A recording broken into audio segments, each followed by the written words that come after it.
Hi hello welcome to Telugu popular TV. కొన్ని మూవీస్లో నటించారు, చాలా సీరియల్స్లో యాక్ట్ చేస్తున్నారు, తమిళ్లో కూడా చేస్తారు. కానీ ఆఫర్ వస్తే చాలా కష్టపడి టీనేజ్లో ఇండస్ట్రీకి వచ్చారు. ఆయన అభిరామ్ మనతో ఉన్నారు, మాట్లాడతాం. బట్ కొడుకు జీవితం బాగుండాలి. బట్ ఉన్న సిచ్యువేషన్లో తప్పదు, డబ్బున్న వాళ్ళు ఇండస్ట్రీలోకి రావాలి. మరి రేపు పొద్దున్న పెళ్ళి అవుద్ది, మరి మూడో రోజు నువ్వు వెళ్తావా ఇంకెవరిని వెళ్తారా? మీరు ఇల్లు ఇవ్వరు కానీ మీ పక్కన ఫోటోలు దిగాలా, మీ ఇంటికి వచ్చి ఒకరోజు భోజనం చేయాలా. ఎందుకంటే నాన్న 50 రూపాయలు ఇస్తే నువ్వు 50 రూపాయలని తేవాలి. ఇది టార్గెట్. ఇంట్లో గొప్పగా చెప్పుకుంటాం మనం, నాకు గర్ల్ ఫ్రెండ్ రా పలానా యాంకర్ తెలుసా, ఏం ఉండదు అక్కడ.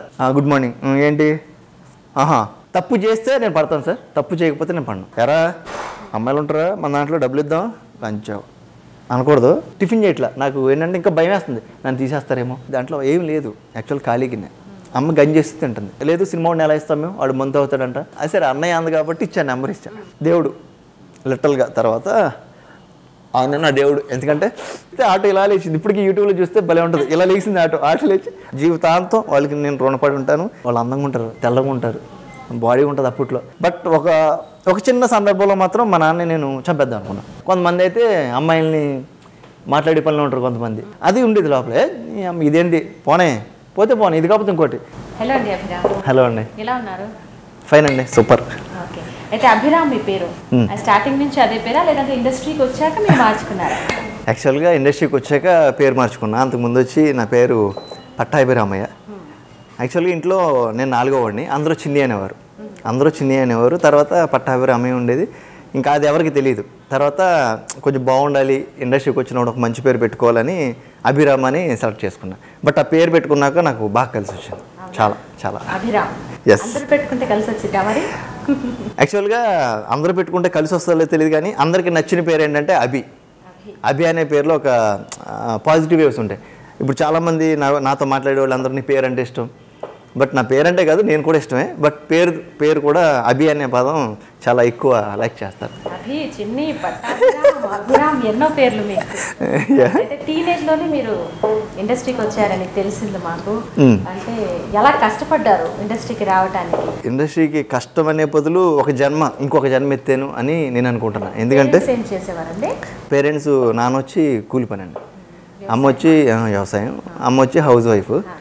వాళ్ళు రోజుకి ఒక 50 రూపాయలు తెచ్చుకుంటే చాలు అన్న టైప్లో ఉండేవాళ్ళు. అలాంటి టైంలో ఇక్కడ కొన్ని వేలు పెట్టి ఇక్కడ ఉండాలి. జీవితం అంటే సినిమా ఇండస్ట్రీకి రావాలంటే. బట్ అలాంటి వాళ్ళు రావడం అంటే చాలా కష్టం. నేను ఇప్పటికీ నమ్మలేను, నేను ఇంకో జన్మ ఎత్తేనేమో అనిపిస్తుంది నాకు ఒక్కొక్కసారి. అమ్మ నాన్న అడిగాను ఇండస్ట్రీకి వెళ్తానంటే, అసలు అది ఎప్పుడైనా అసలు ఎవరైనా చూసావా ఇండస్ట్రీలో ఉన్న వాళ్ళంటే చూడలేదు. నా కళ్ళతో ఎప్పుడు నేను చూడలే. అలాంటిది నేను ఇండస్ట్రీకి వస్తానని కళ్ళ కూడా అనుకోలేదు. బట్ నా ప్రయత్నం ఎఫర్ట్ మొత్తం పెట్టి నేను అనుకున్న సాధించడానికి ట్రై చేశాను. బట్ అనుకున్న వేలు వెళ్ళేటప్పుడు నాకు చాలా బాధలు పడ్డాను, చాలా కష్టాలు పడ్డాను. ఎన్నో రాత్రులు తిండి కూడా తినలా. టోటల్గా ఎలా అంటే అమ్మ నాన్న చెప్పుకోలేను, అట్లా అని ఇక్కడ ఎవరిని అడగలేను సిచ్యువేషన్. అలాంటి టైంలో నాకు సపోర్ట్ చేసింది రాజీవ్ కనకాల. ఎస్, నేను ఏదైనా ఒక బాధ వచ్చినా, ఏదైనా ఎమోషన్ అయిపోతా. అంటే తొందరగా నేను చాలా సెన్సిటివ్ అనుకుంటాను. ఆ రాజు అన్నయ్యకి నేను బాగా కనెక్ట్ అయ్యా. ఆయన నేను దగ్గర నుంచి చూసి, అరే ఇది ఇలా కాదు, నువ్వు ఇలా ఉండకూడదు, ప్రతిదీ పాజిటివ్గా తీసుకో. నేనేదో ఒక ఆడిషన్ వచ్చింది అనుకోండి, ఎంతలా రెడీ అయిపోతామంటే బాగా రెడీ అయిపోయి నీట్గా వెళ్ళిపోతాం, ఆడిషన్కి వెళ్ళిపోతాం, కూర్చుంటాం. ఒక 10 మంది వస్తారు, 10 మందిలో మనం బాగున్నప్పుడు మనకు ఒక ఇది ఉంటుంది. ఉన్నప్పుడు డెఫినెట్గా నేనే వచ్చేస్తాను, నేనే కొట్టేస్తాను అనిపిస్తుంది. అనిపించినప్పుడు ఇంటికి వెళ్ళిపోయి హ్యాపీగా ఆడిషన్ బాగా చేసేస్తాం, ఇంటికి వెళ్ళిపోతాం. బట్ ఫోన్ కాల్ రాదు. ఆ రోజు పడ్డ బాధ ఉంటుంది చూసారా, చాలా తట్టుకోలేం. ఎందుకంటే అది రికమెండేషన్ అవ్వచ్చు, అప్లికేషన్స్ అవ్వచ్చు, వాళ్ళకున్న ప్రాబ్లమ్స్ కావచ్చు. బట్ మనం అనుకున్నది వాళ్ళకి తెలుస్తుంది. బట్ చాలామంది అనుకుంటారు ఇండస్ట్రీకి చాలా ఈజీ రావటం అని. చాలా కష్టపడి ఇండస్ట్రీకి రావటం. డబ్బు ఉన్న వాళ్ళు ఇండస్ట్రీలోకి రావాలి, డబ్బు లేని వాళ్ళు వస్తే చాలా ప్రాబ్లమ్స్ ఉంటాయి. అవన్నీ ఫేస్ చేయగలిగి దమ్ము ఉంటేనే ఇండస్ట్రీకి రావాలి. వచ్చేవాళ్ళు ప్రతి ఒక్కళ్ళు ఆలోచించుకోండి. కొంచెం అంటే మీకంటూ ఒక నమ్మకం, మీకంటూ ఒక స్టేటస్ ఉండి ఇది లేకపోతే వేరే దాంట్లో బతుకుతాను అనుకుంటే మాత్రం డెఫినెట్గా వెల్కమ్ చెప్తాను. కానీ అలా కాదు, ఇదే ప్రపంచం, ఇదే లోకం అనుకుంటే మాత్రం ఇక్కడ దాకా రావక్కర్లేదు. 5 రంగుల ప్రపంచం, కనిపించే 7 రంగులు ఉంటాయి, కానీ తర్వాత అన్నీ ఏమి ఉండవు, ఒక్క రంగే ఉంటుంది. అది ఎరుపు. కళ్ళం నీళ్ళు తప్ప ఏమీ రావండి. బట్ కష్టపడితే అన్ని రంగులు ఉంటాయి జీవితంలో. కష్టపడకపోయి నేను ఇంట్లో ఉండి నాకు వేషాలు వచ్చేస్తాయి ఇవాళ కాకపోతే నేను అవుతాను కాదు, కష్టపడాలి, ప్రతిరోజు కష్టపడాలి. ప్రతి ఆడిషన్కి వెళ్ళాలి, ప్రతిదీ మనం ఫేస్ చేయాలి. దాన్ని ఒకవేళ రాకపోతే కూడా పాజిటివ్గా తీసుకోవాలి, తీసుకోకపోతే మాత్రం లైఫ్లో సర్వే కాలం. అది నా ఎక్స్పీరియన్స్. అంటే వేరే ఆప్షన్స్ ఉంటే కూడా యాక్టింగ్కి రావచ్చు, ఎందుకంటే అవి చేసుకుంటూ యాక్టింగ్ చేసుకోవచ్చు అన్నారు. ఎడ్యుకేషన్ అనేది చాలా ఇంపార్టెంట్, ఎందుకంటే ఇవాళ రేపు ఎన్ని యాక్టివిటీస్ పిల్లల్లో ఉన్నా కానీ ఎడ్యుకేషన్ మాత్రం డిస్టర్బ్ చేయట్లేదు. సో ఆ ప్రకారంగా ఒక సజెషన్ ఇవ్వండి. కానీ ఎడ్యుకేషన్ అంటే నాకున్న స్తోమతలో నేను నిజంగా చదువుకోలేదండి, ఎక్కువ చదువుకోలేదు. డిగ్రీ వరకు చదువుకుని మధ్యలోనే ఇంటర్మీడియట్లో కుటుంబాలు కొట్టి అంటే సినిమా పిచ్చితోనే, అంటే అది చూసి దూరపోవడంలో నింపంటారు కదా, దాన్ని చూసుకుని నేను వచ్చేసాను తప్ప. వచ్చిన తర్వాత ఇప్పుడు తెలుస్తుంది నాకు ఆ చదువు ఏంటి, దాని వాల్యూ ఏంటి. చదువుకుని ఇప్పుడు ఎవరైనా చదువుకుంటున్నాను అంటే మాత్రం నాకు ఎంత హ్యాపీ అంటే, ఎవరైనా కానీ నా ఎనిమైనా కూడా బాగా చదువుకోవాలని కోరుకుంటాడు. ఎందుకంటే చదువులు ఇప్పుడు అర్థమవుతుంది నాకు. ఆ రోజు కాలేజీకి వెళ్ళి ఇంటర్మీడియట్ ఎగ్జామ్ రాయమంటే నేను డుమ్మాలు కొట్టి వెళ్ళిపోయేవాడిని. నాకు తెలియదు అప్పుడు లైఫ్ ఏంటి, సినిమా పిచ్చి. ఇప్పుడు చదువు పాడైపోతే, చదువు బాగా చదివితే చదువులోకే గెంటేస్తారు, చదువుకోలేదనుకోండి ఈ చదవడం రేడు ఇన్ని ఏదో చేసుకొని అని వదిలేస్తారు. అలాగని ఆలోచించి నేను చదువుకోలేదు, బాగా చదువుకోకపోతే డిగ్రీ వరకు ఏదో కట్టం అయిపోయిన తర్వాత వాళ్ళు అన్నారు నీ ఇష్టం అన్నారు. బట్ వాళ్ళ దగ్గర అంత ఫైనాన్షియల్గా ఫ్యామిలీ దగ్గర సపోర్ట్ లేదు. నేను వేరే వాళ్ళ ద్వారా కొంచెం డబ్బులు తీసుకుని ఇండస్ట్రీకి హైదరాబాద్ రావడం మొదలుపెట్టాను. అది కూడా ఎలా అనుకున్నారు, ఒక గొప్ప వ్యక్తి నా జీవితంలో, నా దేవుడు దేవదాస్ కనకాల, లక్ష్మీదేవి కనకాల, వాళ్ళకి నా జీవితాంతం నేను చచ్చిపోయే వరకు వాళ్ళ పేరు ఎప్పుడు నేను తలుచుకుంటా. ఎందుకంటే నన్ను ఒక కొడుకులాగే చూసుకున్నారు వాళ్ళు. 10 years అంటే నేను ఉన్న 12 yearsలో నేను ఒక 7 years వాళ్ళ దగ్గర ఉన్నాను, వాళ్ళ ఇంట్లో ఉన్నాను. అదొక పెద్ద స్టోరీ అండి, అది కూడా ఒక పెద్ద స్టోరీ. ఓకేనండి, చెప్పారు ఎందుకంటే ముగ్గురు అన్నయ్యలేనా మీకు?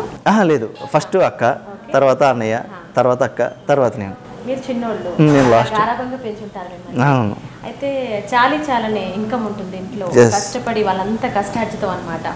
సో అటువంటి టైంలో డెసిషన్ మార్చుకుందామని ఏం లేదు మీకు, ఎందుకంటే అప్పుడు ఏజ్ మీకు? నాకు 16 అనుకుంటా ఏజ్, టీనేజ్. అంటే డెసిషన్ మార్చుకునేంత ఆ స్టేబిలిటీ లేదండి అప్పుడు. ఇప్పుడు అనిపిస్తుంది, కానీ అప్పుడు ఏంటంటే ఒకటి పట్టుకుంటే దానికి వెళ్ళిపోవాలి. నేను టార్గెట్ చేశానంటే దానికి వెళ్ళిపోవాలి, నేను అనుకున్న రూట్లో వెళ్ళిపోవాలి. యాక్చువల్గా ఒక టైంలో అయితే నేను చచ్చిపోదాం అనుకున్నా, అప్పుడు వాళ్ళు వద్దంటే నేను చచ్చిపోదాం అనుకున్న వీళ్ళకి అది అర్థమైంది, వీడు మన మాట వెళ్ళిపోతాడు అని. బట్ ఎలా వెళ్ళాలో కూడా నాకు తెలియదు, రూట్ తెలియదు. ఆ టైంలో దేవదాస్ కనకాల గారు మా ఊరని, మాకు అంటే కనకాలపేట మా ఊరు, యానం, ఈస్ట్ గోదావరిలో యానం, పాండిచ్చేరి మాదంతా. అక్కడ కనకాలపేట వాళ్ళది. అయితే వాళ్ళ ద్వారా వెళ్తే బాగుంటుంది, ఒక ఫిల్మ్ ఇన్స్టిట్యూట్లో నేర్చుకుంటే బాగుంటుందని అనిపించింది. బట్ దానికంటే ముందు కొన్ని కష్టాలు పడ్డాను. ఎలా అంటే ఎవరైనా పేపర్లో ప్రకటనిస్తే దానికి వెళ్ళిపోయి డబ్బులు కట్టి డబ్బులన్నీ వేస్ట్ చేసుకుని మళ్ళీ వచ్చిన తర్వాత అమ్మాలు తిట్టడం, ఇది కాదురా అంటే నాకు అప్పుడు అనిపించింది, ఇది కాదు కరెక్ట్, మళ్ళీ మనం ఒక వేలో వెళ్తే బాగుంటుంది అది అనుకుని ట్రై చేస్తే కొంత కష్టపడ్డ తర్వాత దేవదాస్ గారిని కలవడం జరిగింది. ఆయన చెప్పిన మాట ఏంటంటే, అరే ఇండస్ట్రీకి వస్తే ప్రతి ఒక్కడు తోపైపోదాని వస్తాడు. అంటే ఇండస్ట్రీకి వచ్చి కూడా అందరూ ఒకటి మనీ, లేదా అమ్మాయిలు, లేదా పాస్ట్ జీవితం ఇవి అనుకుంటారు. నువ్వేమనుకుంటున్నావు అన్నాడు. సార్ నేను ఒకటిసారి టీవీలో కనిపిస్తే చాలు, ఒక చిన్న అలా వచ్చి వెళ్ళిపోతే చాలు అన్న తర్వాత మరి అలా వచ్చి వెళ్ళిపోవాలంటే నేను ఒకవేళ నువ్వు సరిగ్గా చెయ్యకపోతే ఒక బ్యాడ్ వర్డ్స్ అంటారు, అంటే ఒక చెప్పకూడని మాటలు అంటారు, నువ్వు పడతావా అన్నారు.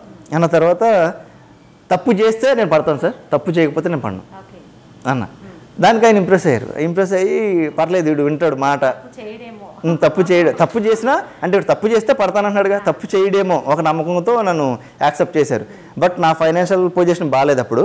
ఆయన అది అర్థం చేసుకుని నేను ఎంత ఇస్తే అంతే, ఒక ఇన్స్టిట్యూట్ అంటే మనం కట్టాలి, ఫ్రీగా ఏది నేర్చుకోవాలి, గురుదక్షిణ ఇచ్చుకోవాలిగా, అట్లాగే ఆయనకి కొంత ఇది ఇచ్చి నేను జాయిన్ చేసుకున్నారు. బట్ అప్పుడు ఆయన ఫస్ట్ ప్రతిరోజు నన్ను తిట్టడమే, యానం నుంచి వచ్చావు, ఎందుకు పనికి వస్తావు, ఏం చేయట్లేదు అంటే. నాకు ఆయన అంటే యాక్టింగ్ అంటే అండి, ఇప్పుడు సిటీలో బతుకున్న వాళ్ళ లైఫ్ ఒకలా ఉంటుంది, పల్లెటూరు నుంచి వచ్చిన వాళ్ళ లైఫ్ ఒకలా ఉంటుంది. వాడంటే బెరుగ్గా ఉంటాడు. నేను చాలా బెరుకు, అమ్మాయిలతో మాట్లాడడం అంటే చాలా ఇది. ఇంప్రూవైజేషన్ అని ఒక క్లాస్ ఉంటుంది మాకు, అందరూ కూర్చుని వెళ్ళి అక్కడ యాక్ట్ చేయాలి. చేస్తుంటే అందరూ వెళ్తున్నారు, నేను మాత్రం లాస్ట్లో అలా కూర్చునేవాడిని. లాస్ట్లో వెళ్ళి అంటే మాస్టర్ రేపు చేస్తాం మాస్టర్ అని, రేపు సరే చావు అనేవాడు కూర్చోబెట్టారు. ఒకరోజు మా మేడం వచ్చారు. మేడం వచ్చి, మేడం నాకు భయం వేస్తుంది మేడం, నా వల్ల కాదు. ఫస్ట్ నన్ను లేపింది ఆవిడ, కావాలని ఎందుకో మరి నా భయం చూసి ఫస్ట్లో కూర్చున్నా, మూల కూర్చుంటాను ఇట్లా క్లాసులో కూర్చున్నట్టు, అందరూ కూర్చుంటే పైన ఉంటారు, అందరూ అందగాళ్ళు, నేనేమో అంత అందంగా లేనప్పుడు. అప్పుడు లేదులేండి, ఇప్పుడైతే ఓకే. ఆ టీనేజ్ అంతా పల్లెటూరు కదా, ఆ కష్టం అంతా వచ్చి ఇంకా అంత లేదు. ఇప్పుడు నాకే నమ్మకం కాదు నేను ఆడినంటే. అయితే కూర్చున్న తర్వాత చిన్ని లే అన్నారు. మేడం తర్వాత చేస్తాను మేడం, తర్వాత చేస్తాడా, వినండి అయ్యా చిన్ని గారు తర్వాత చేస్తారంట, ఎందుకు భయం అంట. మరి రేపు పొద్దున్న పెళ్ళి అవుద్ది, మరి 3వ రోజు నువ్వు వెళ్తావా ఇంకెవరిని వెళ్తారా అంది. అంటే నాకు కాసేపు బ్లాంక్ అయిపోయాను నేను, నాకు అర్థం కాల, నాకు కొంచెం అర్థం చేసుకోవడానికి అప్పుడు టైం పట్టింది. మేడం ఏంటి ఇలా అన్నారు, వెళ్ళేదంటే భయం అంటే మరి పిచ్చోడా పక్కన వెళ్ళు, మరి పిచ్చినే కదవా నువ్వే వెళ్ళాలరా ఏదైనా చేయాలంటే, రేపు పొద్దున్న కెమెరా ముందు నువ్వు చేయాలి కానీ వీళ్ళు చేయరుగా అని నాకు అప్పుడు అర్థమైంది. మేడం నేను వెళ్తాను మేడం, వెళ్తా అని చెప్పి లేచి వెళ్ళాను మేడం. వెళ్ళిన తర్వాత చేస్తున్నా క్లాసు, మేడం మధ్యలో ఆపరు, క్లాస్ చేసినప్పుడు తప్పో ఒప్పో చేసేనిస్తుంటే చేసేస్తున్నా, నాకు నమ్మకం పెరిగిపోతుంది. అంటే నేను చేస్తే కరెక్ట్ ఏమో, నన్ను ఏమంటలా ఎవరేమంటకి అలా చూస్తుంటే అయిపోయింది, అంత క్లాస్ అయిపోయిన తర్వాత మేడం మనం బాగా చేసావు, మరి ఎందుకు ఆలోచించావు నువ్వు ఇది చేయడానికి అన్న తర్వాత మేడం నాకు రాదు కదా మేడం, ఇది చేసావు కదా ఎందుకని యాక్టింగ్ అదే యాక్టింగ్ అని అన్న తర్వాత ఇంక నేను ఫుల్ సాటిస్ఫై, అంటే ఇంకా హ్యాపీ, అంటే ఇదేనా యాక్టింగ్ అంటే కొంచెం తర్వాత మెల్లమెల్లగా ఇది చేయకూడదు మేడం ఎప్పుడు క్లాస్ మధ్యలో ఆపరు, చేస్తుంటే చేయనిస్తారు, చేయిందా ఇది వద్దు ఇది నాన్న ఇది బాగుంది ఇది వద్దు అని వినేసి చెప్తారు. మా మాస్టర్ అలా కాదు, మా మాస్టర్ ఏదైనా చిన్న తప్పే వచ్చేయి అనేవారు. ఆయన ఉంటే క్లాస్ భయం, అందుకని మేడం తీసుకునేవారు. సార్ కూడా ఆయన థియరీ అనమాట, సూపర్ టీచరు. మాకైతే వాళ్ళిద్దరూ దేవుళ్ళు, వాళ్ళు చెప్తున్నా కదా వాళ్ళ జీవితాంతం వాళ్ళకి నేను రుణపడి ఉంటాను.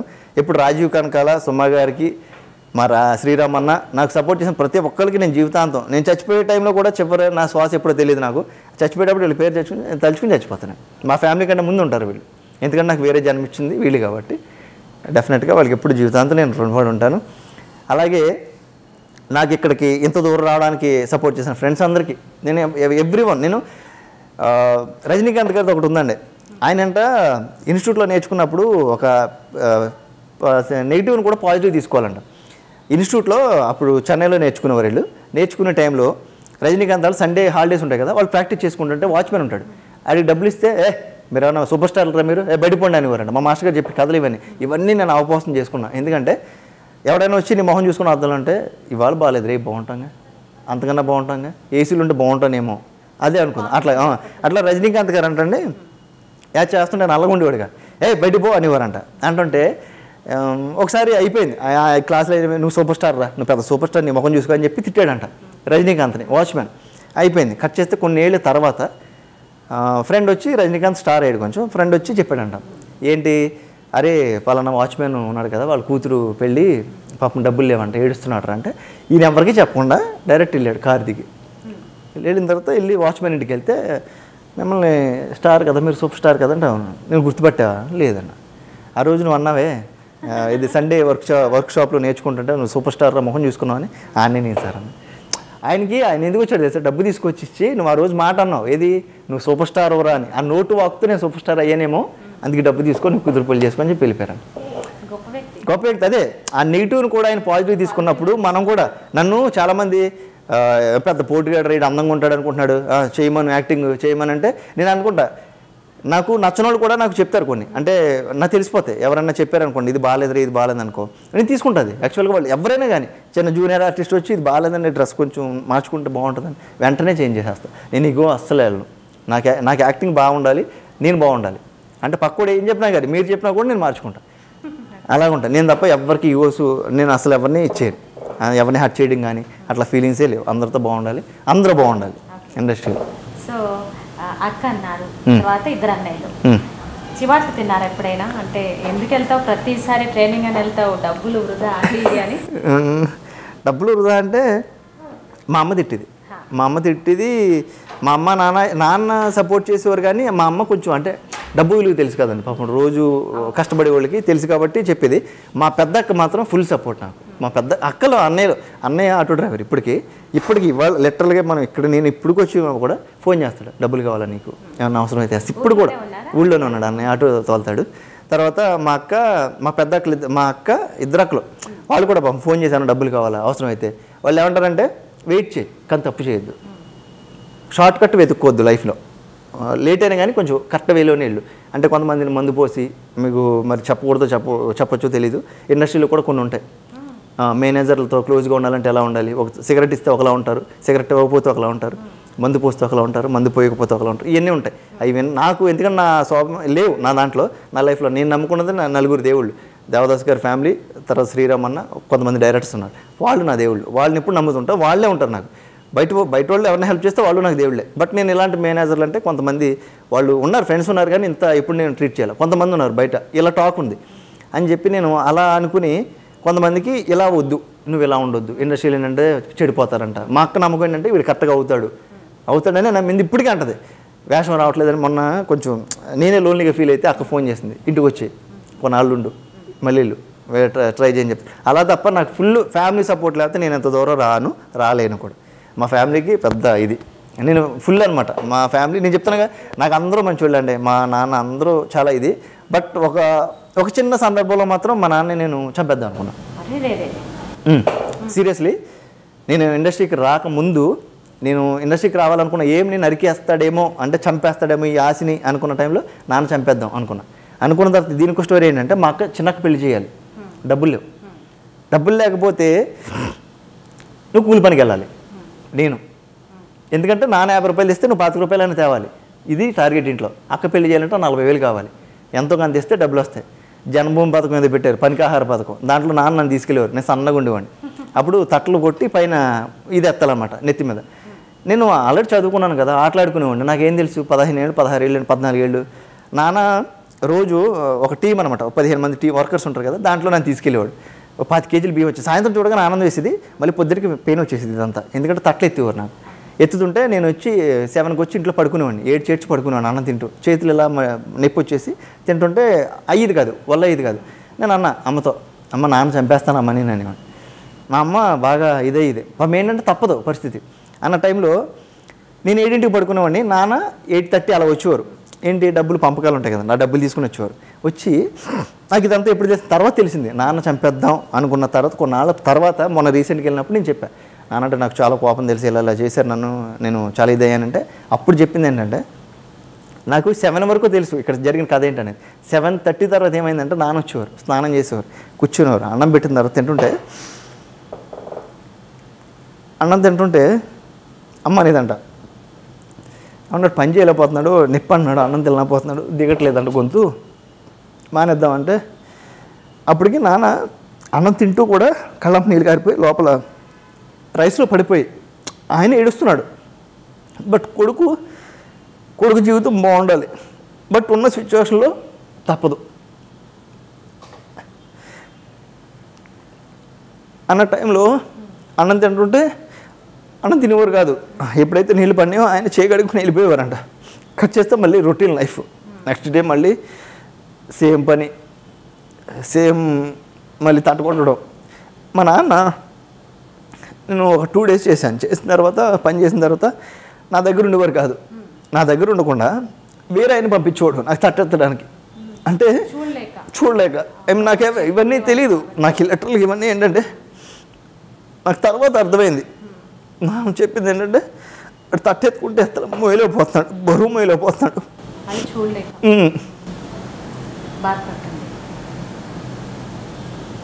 తర్వాత బాగా నమ్మకంగా ధైర్యం ఇచ్చారు నాన్న.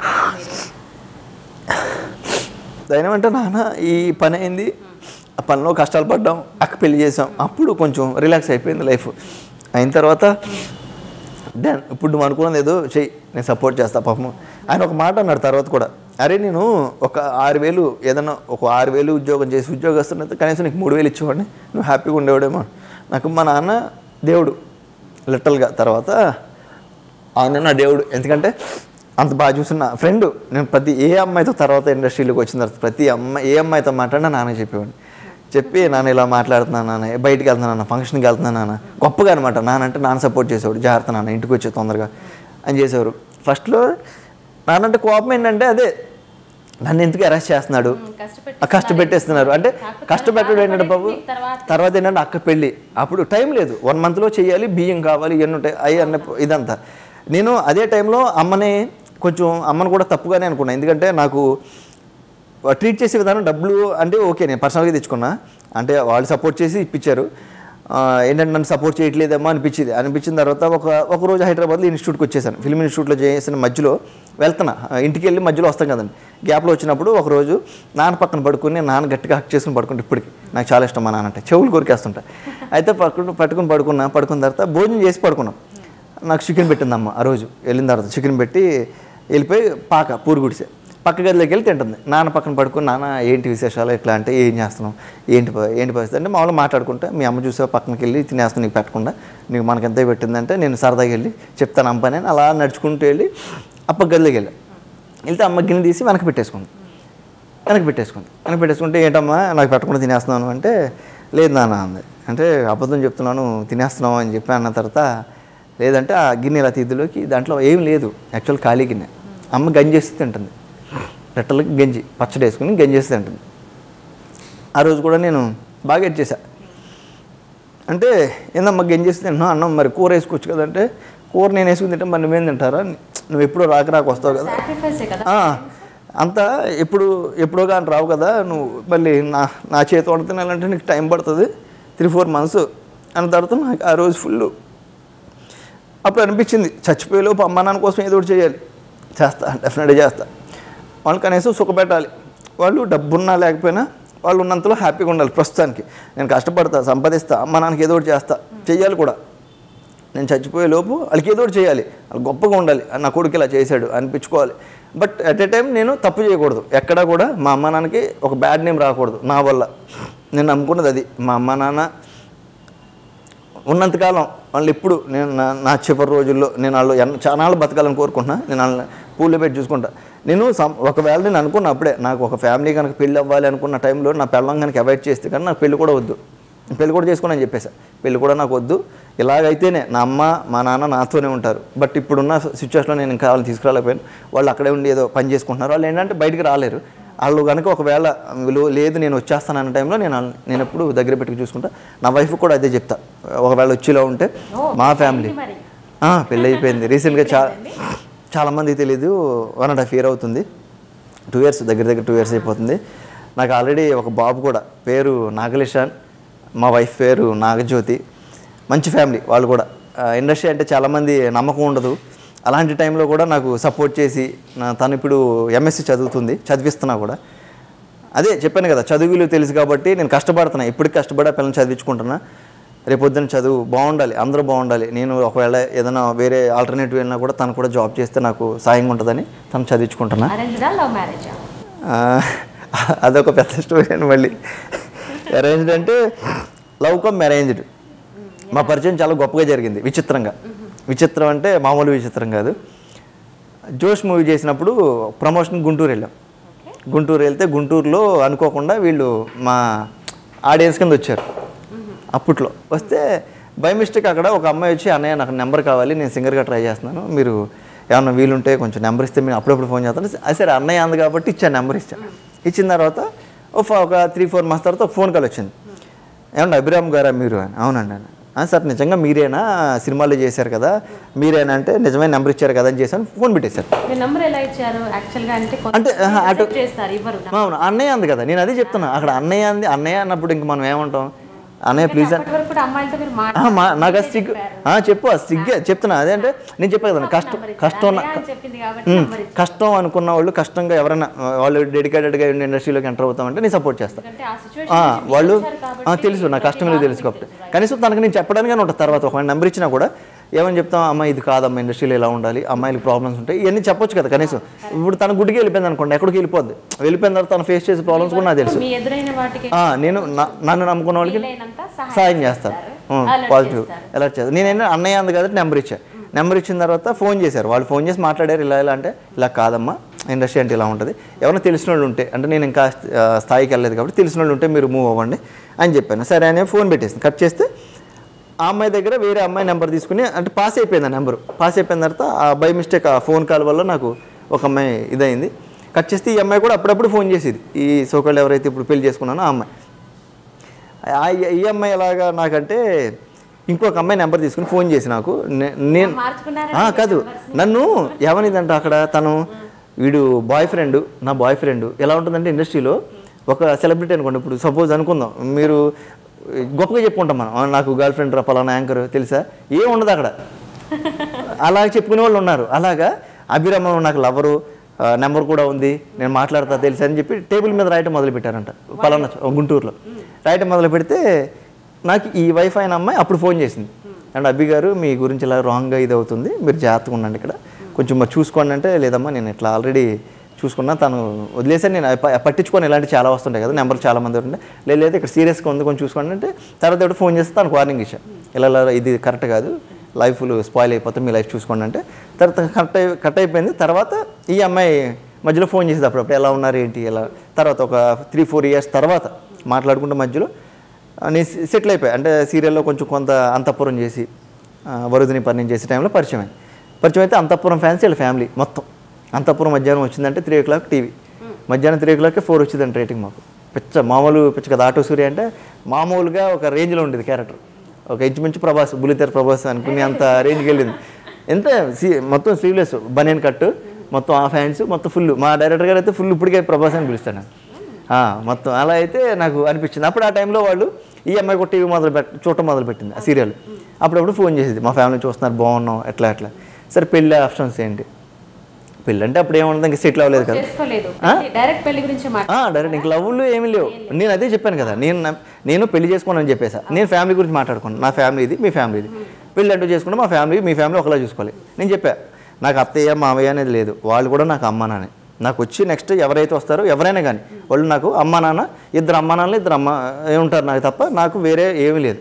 వాళ్ళు నాతో మంచుకుంటే నేను వాళ్ళతో మంచుకుంటా. నాకు ఎవరైనా ఎంతండి, నాకు మంచిగా ఉంటే నేను మంచిగా ఉంటాను, నమ్ముతా అందరినీ.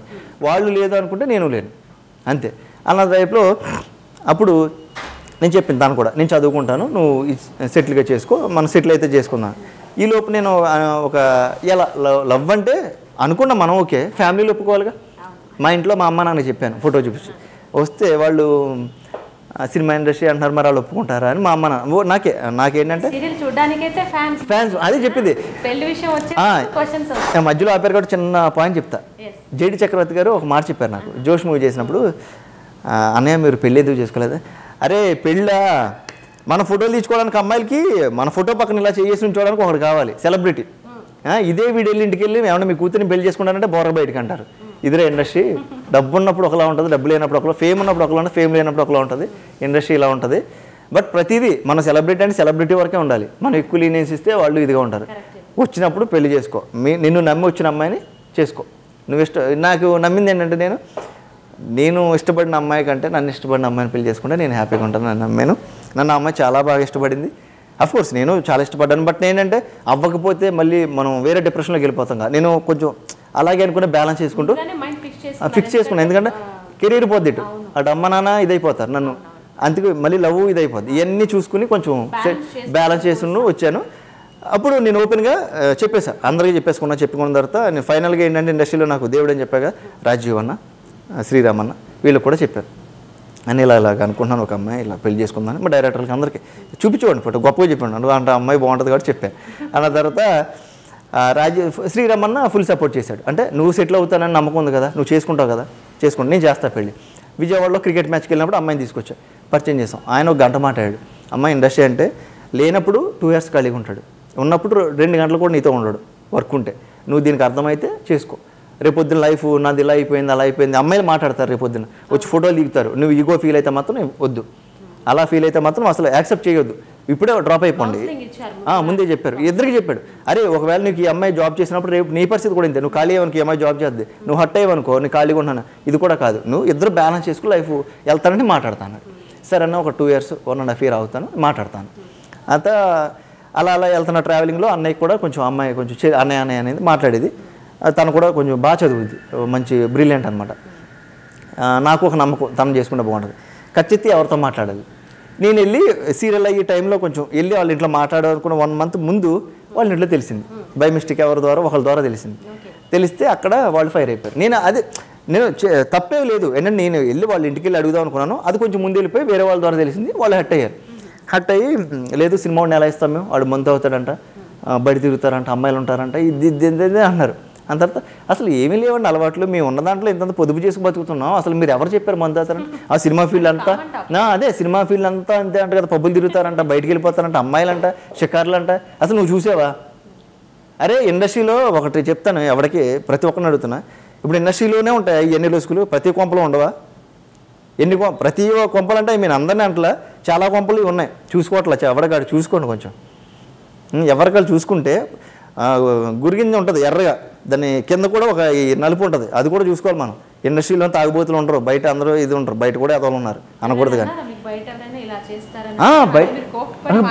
బయట కదండి, బయట ఎవరన్నా ఫోన్ చేస్తే ఎరా అమ్మాయిలు ఉంటారా మన దాంట్లో డబ్బులు ఇద్దాం లంచావు అనకూడదు. డబ్బులు ఇస్తే వచ్చేస్తారా మీకు అమ్మాయిలు ఇండస్ట్రీలో? అంటే అమ్మాయిలు అని అంత చీపా? మీకు అక్క చెల్లెలు లేరు? ఎవడైనా కళ్ళని నమ్ముకుని వస్తే కళ్ళనే నమ్ముకుంటాడు, కళ్ళని నమ్ముకోవాలి కాబట్టి మేము కొన్ని ఇచ్చుకుంటాం. అలా అని చెప్పి అందరికీ చీప్గా అయిపోతే ఏంటది అసలు? తెలుసమ్మా. ఇప్పుడు ప్రతిదీ ఎవరికి పడితే ఆడు ఇండస్ట్రీ అంటే, హైదరాబాద్లో రూమ్కి వెళ్తే ఏం చేస్తావు, జాబ్ చేస్తావా? లేదండి ఆర్టిస్ట్. అది బయటికి లేదు రూమ్ లేదు అని. లేదండి ఫ్యామిలీ పెళ్లి చేసుకున్నాను. లేదు అసలు ఫ్యామిలీ అయినా సరే రూమ్ లేదు వెళ్ళిపోయినాడు. నా కొడుకులారా, మీకు సెలబ్రిటీతో ఫోటోలు తీసుకోవాలి, సెలబ్రిటీతో ఏదైనా ఒక ఫంక్షన్ వస్తే నా కొడుకు సెలబ్రిటీ కావాలి. మీకు ఒక ఇల్లు ఇవ్వడానికి లేదు, వాడుకుంటారు. డబ్బులు ఇస్తారు, అది వేరే విషయం. మేము డబ్బులు ఇస్తున్నాగా, మీరు ఇల్లు ఇవ్వచ్చుగా. ఇల్లు ఇవ్వరా? మీరు ఇల్లు ఇవ్వరు కానీ మీ పక్కన ఫోటోలు దిగాలా, మీ ఇంటికి వచ్చి ఒకరోజు భోజనం చేయాలా? ఇది మాత్రం రూల్ అండి. మీ ఇంటికి మా ఇల్లు ఎంత దూరం, మా ఇంటికి మీ ఇల్లు అంతే దూరంగా. ఇది తెలియకుండా ఎంతమంది ఉన్నారు? ఇండస్ట్రీలో ఉన్న ప్రాబ్లం ఎవరికి తెలియదండి. ఎవరికి తెలియనప్పుడు అడిగి తెలుసుకోండి. అమ్మాయిలు నిజంగా చాలామంది పాపం లిటరల్గా ఇప్పటికీ చాలామంది చూస్తాను, నాకన్నా అందగాళ్ళు, మీకన్నా అందగత్తులు అని తప్పుగా అనుకోద్దు చెప్తున్నా.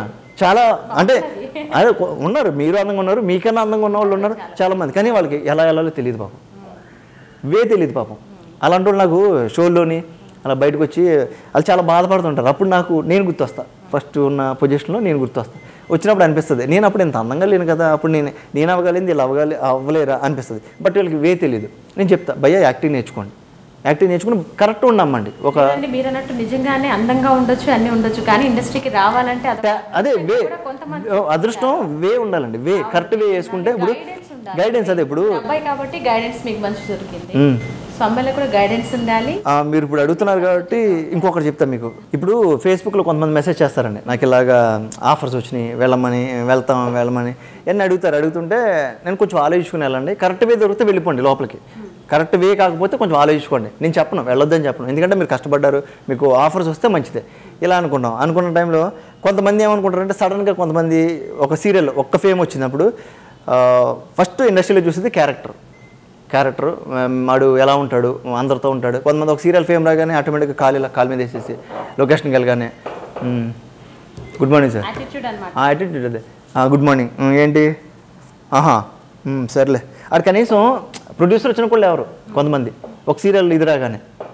అలాంటి వాళ్ళు కూడా ఉన్నారు ఇండస్ట్రీలో, కానీ వాళ్ళు నెక్స్ట్ ఉండరు. తెలుసు ఇండస్ట్రీలో ఏం జరుగుతుందో మొత్తం అందరికీ తెలుసు. దేవుడు ఉన్నాడు పైన, ఎవడు క్యారెక్టర్ ఏంటి, ఎవరు ఎలా ఉంటారు. కొంతమంది అయితే అమ్మాయిల్ని మాట్లాడే పనిలో ఉంటారు, కొంతమంది ఇవి కూడా ఉన్నాయి ఇండస్ట్రీలో.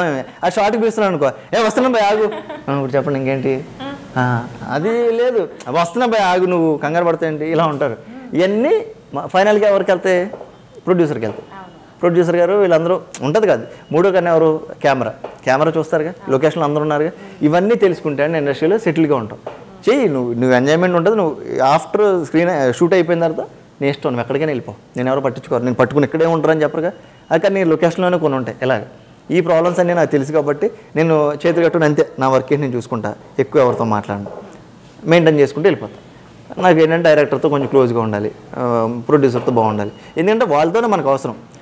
రాజీవ్ కనకాల్ గారు ఒక మాట చెప్పారు, నువ్వు ఎవరిదైనా గొడవ పెట్టుకో, ఇద్దరితో పెట్టుకోకు. ఒకటి ప్రొడక్షన్, రెండు డైరెక్టర్ గారు. ప్రొడక్షన్ వాడితో నువ్వు గొడవ పెట్టుకుంటే, నువ్వు బాగా మంచి సీన్ చేస్తున్నారు అబ్బాయి, వచ్చి భోజనం చేస్తున్నావు, మధ్యాహ్నానికి నువ్వు లేవు ఉండవు, ఎలా తెలిసా అన్నాడు. ఒక ట్యాబ్లెట్ వేస్తాడు, ఏముండదు అన్నాడు. అంతే, వాళ్ళు కోపం రానంతసేపు బాగుంటుంది, వాళ్ళు భయ్య అంటారు. అన్న తర్వాత లేదు, అన్న తర్వాత ఇదైపోద్ది. లేదనుకో, నువ్వు కోపం చూపించానుకో, నీకు తెలియదు కదా, ట్యాబ్లెట్ కలుపుతారు, నీకు మామూలుగా ఫుడ్ పాయిజన్ అయిపోయింది. ఖచ్చితంగా మధ్యాహ్నం ఉండవు లొకేషన్లో. కాల్ చేస్తున్నాడు సార్, ఇది ఎందుకు అవసరమా అనిపిస్తుంది. అలాంటి వాళ్ళు చాలామంది ఉన్నారు. అందుకని యాటిట్యూడ్ నిలబెట్టుకోకపోతే అందరితో మంచిగా ఉండాలి. ఇంకోటి సెట్ బాయ్స్ కూడా కొంతమంది. ఇప్పుడు మనం ఇక్కడ వర్క్ చేస్తున్నామండి, మన ఇద్దరు మాట్లాడుకుంటున్నాం, లొకేషన్లో సీన్ చేసాం, ఇడు ఇంకో చోటుకి వెళ్తాడు రేపు, ఏంటి మీ షూటింగ్ ఎలా జరుగుతుంది, బాగా జరుగుతుంది సార్. ఎవరు కొత్త అబ్బాయి చూడండి కదా, ఎలా చేస్తున్నాం, చింపేస్తున్నాడు సార్, అసలు సూపర్, అసలు అన్న పెర్ఫామ్ చేస్తే సిరిగా అలా పడేస్తాడు సార్ అన్నాడు అనుకో, వాడికి ఇంప్రెషన్ పడుతుంది. ఇటు వెళ్ళాడు సపోజ్ సెకండ్ ఆప్షన్ వెళ్ళాడు నేను తర్వాత ఎలా చేస్తాను ఆడు అదవ సార్ ఆడు ఇప్పుడు అమ్మాయిలతో మాట్లాడతాడు దరిద్రుడు ఎందుకు అవసరం మీకు మంచి కూడా పెట్టుకోండి సార్ ఆడు వేస్ట్ టైంకి రాడు నా కళ్ళారు కదా నా లైఫ్లో జరిగినాయి నేను ఒకేసారి జీ తెలుగులో ఎవరో 2 సీరియల్ చేయరండి నేను 3 చేశాను ఒకేసారి ఎవరో 2 చేయరు బట్ కొంచెం గ్యాప్ వచ్చింది ఇప్పుడు ఏదైనా కానీ మళ్ళీ ఇంకోటి ఉంటుంది మాకు లైఫ్ అట్లా ఎలాగంటే వరుదిని పని జరుగుతున్న టైంలో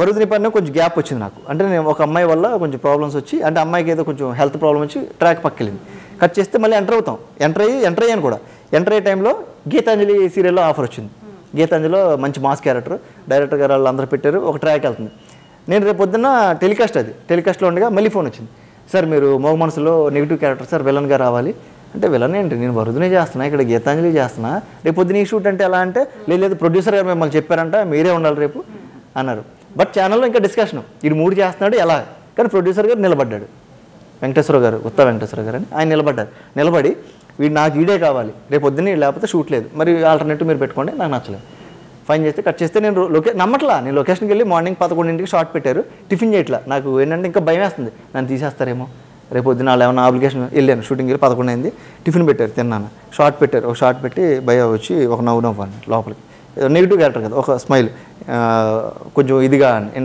అంటే ఒక సీన్లో ఏదో చెప్పి చేయమన్నారు చేశారు చేసిన తర్వాత అప్పుడు వచ్చి టిఫిన్ చేసి అమ్మ నేను పలానా మగ మనసులో నెగిటివ్ క్యారెక్టర్ కమిట్ అయ్యాను అప్పుడు చెప్పుకున్నా ఇండస్ట్రీలో కూడా వచ్చిన ఆఫర్ని ఎప్పుడు నమ్మకూడదు అది ఫైనల్గా నువ్వు టెలికాస్ట్ అయిన తర్వాత నువ్వు ఉన్నావు లేదా అప్పుడు జనాలు తెలుస్తుంది ఆ ఎడిటింగ్లో ఉండబోచ్చు సినిమా కూడా అంతే అండి చాలా గొప్పగా చెప్పేసుకుని ఇవన్నీ కాదు ఏంటంటే అక్కడ యాటిట్యూడే నేను మంచిదానం చెప్పారంట ఈ పిల్లోడు టైంకి వస్తాడు బాగా చేస్తాడు మార్నింగ్ నాది ఇంచుమించు 8కి వెళ్ళిపోతా 8 నుంచి 9:30 వరకు నా సీన్సే ఉంటాయి మొత్తం అంటే హీరో వాళ్ళు కొంచెం లేట్ అవుద్ది కదా వాళ్ళు వచ్చే టైంలో నా మొత్తం కవర్ చేసుకున్నప్పుడు వేరే షూట్కి వెళ్తారు అట్లా అప్పుడు యాటిట్యూడే ఇప్పుడు ఆయన నచ్చడానికి కారణం ఏంటి యాటిట్యూడ్ ఇదే కనుక వేరే వాళ్ళు ఉంటుందా బాగుంటుందా అభిరామ్ గారు టైంకి రాడు ఎందుకు రాడు అవసరమా బిహేవియర్ హార్డ్ వర్క్ అంటే టైం టు టైం అలా ఉన్నా నేను చెప్తాను కదండి ఇప్పటికీ నేను ఇక్కడ ఉన్నానంటే నా దేవుళ్ళు అందరూ నన్ను ఎవరైతే నాకు వ్యాష్ ఇచ్చిన ఆదరించిన అందరికీ నేను వాళ్ళందరికీ జీవితాంతం రుణపడి ఉంటాను ఎందుకంటే నా క్యారెక్టర్ చూసో నా మంచిదనం చూసో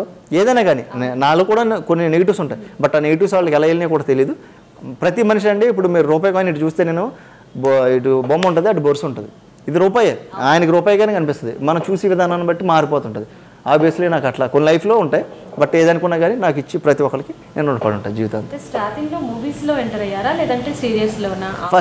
ఫస్ట్ అయితే నేను చేసింది జోష్ మూవీకి ఆడిషన్కి వెళ్ళి అప్పటికేమీ తెలియదు యాక్టింగ్ నేర్చుకున్నా బట్ ఎలా ప్రజెంట్ చేయాలో తెలీదు వెళ్తే రామానంద్ గారు సత్యానంద్ గారు ఎవరు ఉన్నారు ఒక అక్కడ టీచర్ అంటే యాక్టింగ్ ఎవరైతే వచ్చిన పిల్లలందరూ పక్కన పెడుతున్నారు అంటే బ్యాచ్ కదా మొత్తం ఒక 40 మంది కావాలన్నారు అప్పుడు అనుకున్నాను 40 మందిలో మనం ఉంటామని వెళ్ళిన తర్వాత అక్కడ ఎవరో ఒక అబ్బాయి నన్ను గుర్తుపెట్టామంటే మా దేవదాస్ గారి ఇన్స్టిట్యూట్లో సీనియర్ ఆడికి వెళ్ళి మీరు అక్కడ రాసే ఫోటో మీద దేవదాస్ కనకాల ఫిల్మ్ ఇన్స్టిట్యూట్ అది చూసి ఇది మన ఇన్స్టిట్యూట్ బయటకు వచ్చి అభిరామ్ అంటే ఎవడు సార్ నేనే అన్నాను ఆయన పేరు రమణ ఆయన వచ్చి నువ్వు దేవదాస్ కనకాల స్టూడెంట్ అన్నాడు అవును సార్ నువ్వు రేపు రా నేను యాక్చువల్గా ఆడిషన్కి వెళ్ళా వేరే ఫ్రెండ్ వెళ్తే నేను సపోర్ట్కి వెళ్ళా ఫోటోలు పంపించేసారు ఆల్రెడీ వెళ్ళిపోయి నెట్లో నేను ఫోటో పట్టుకెళ్ళా ఇచ్చిన తర్వాత లోపల పిలిచారు నెక్స్ట్ డే వెళ్తే చేశాను పెర్ఫార్మెన్స్ చేస్తే నచ్చలా భయం వేస్తుంది అంటే అంతమంది ముందు దిల్ రాజు గారు ఇవన్నీ చూసి భయం వేస్తుంటే వచ్చేసిన తర్వాత బయటకు వచ్చారు ఆయన చెప్పాడు తమ్ముడు నువ్వు ఎందుకు భయపడుతున్నావు అంటే ఇదే లైఫ్ కదా మనకి ఇదే లైఫ్ అన్నప్పుడు డూ ఆర్ డై ఇక్కడే తెలుసుకోవాలిగా నువ్వు పెర్ఫామ్ చేస్తావు నాకు తెలుసు కానీ భయపడుతున్నావు అబ్బాయిని తీసేసి రేపు రా అన్నాడు మళ్ళీ వచ్చి ఇంకేదైతే అది అంటే యాక్టింగ్ చేసినప్పుడు ఫస్ట్ ఏంటంటే తెలియనప్పుడు నవ్వుతారు కదా మనం ఏదైనా ఒక పొరపాటున ఏదైనా ఇదైతే వాళ్ళు నవ్వుతారు అక్కడ అందరూ ఉంటారు కదా నవ్వుతారని ఒక భయంతో నేను ఆ ఫీలింగ్లో ఉన్నా ఆడిషన్స్లోనే అందరూ కూర్చుంటారు మనం ఇక్కడ ప్రజెంట్ చేయాలి అందరూ ఏదో చిన్న తప్పిపోతే నవ్వుతారు కదా అది ఉండేది లోపలే ఇదేంటి పోతే ఇది కాకపోతే ఇంకోటి వెళ్ళి చేసిన తర్వాత ఆయన అప్పుడు రాశాడు ఫస్ట్లో ఏమన్నాడు అభి రామ్ అన్నాడు అంటే అభి రామ్ రావట్లేదు అన్నాడు ఫస్ట్ సెకండ్ టైం వచ్చి దట్ ఈజ్ అభిరామ్ అని చెప్పి ఫోటో పెట్టి పక్కన పెట్టాడు కట్ చేస్తే వర్క్షాప్కి వెళ్ళాం జోష్ మూవీ పంజాబ్లో షూటింగ్ చేసాం అంతా అది ఒక పెద్ద ఇది పరిచయం ఆ జోష్ బ్యాచ్ ఇప్పుడు ఇండస్ట్రీలో ఉన్నారు జోష్ రవి చాలామంది ఆర్టిస్టుల పేర్లు నాకు గుర్తులేదు చాలామంది సెటిల్గా నవీను జోష్ బ్యాచ్లో మేము అందరూ ఒక బ్యాచ్ వీళ్ళందరూ ఇండస్ట్రీలో అలా సెటిల్ అయి ఉన్నాం ఆ రోజు జోష్ చేయబట్టి నాకు వీళ్ళందరూ ఫ్రెండ్స్ ఇప్పుడు ఏది జరిగినా మన మంచిగా ఆ లింక్లో ఉంటాయి కదండి అట్లా వెళ్ళిపోతుంది ఫస్ట్ టైం అయితే చేశారు అందరితో, ఎందుకంటే స్టార్టింగ్ నుంచి మీకు కొంచెం గైడెన్స్ రాజీవ్ కనకాల్ గారు ఇలా వీళ్ళతో గొడవ పెట్టుకోవద్దు అన్నట్టు అందరితోనే. ఇప్పుడు సో ఆ విషయాలు గుర్తుంచుకొని ఎట్లా బిహేవ్ చేశారు, ఎలా అనిపించింది? ఫస్ట్ టైం అంటే ఇండస్ట్రీలో ఎదగటం చాలా కష్టం అనిపించింది. కష్టం ఎట్ ఏ టైం మనం ఎదగాలంటే మన దగ్గర ఏదో ఒకటి ఉండాలి స్టఫ్. ఎట్ ఏ టైం వాళ్ళు ఏంటంటే ఒక బ్యాచ్ ఉన్నారు కదా, ఒక 5 ఉన్నప్పుడు మనం ఇప్పుడు హీరో ఉన్నాడండి, హీరో పక్కన మేము ఉన్నాం సపోజ్ అనుకుందాం, పక్కన ఇంకొకడు ఉన్నాడు.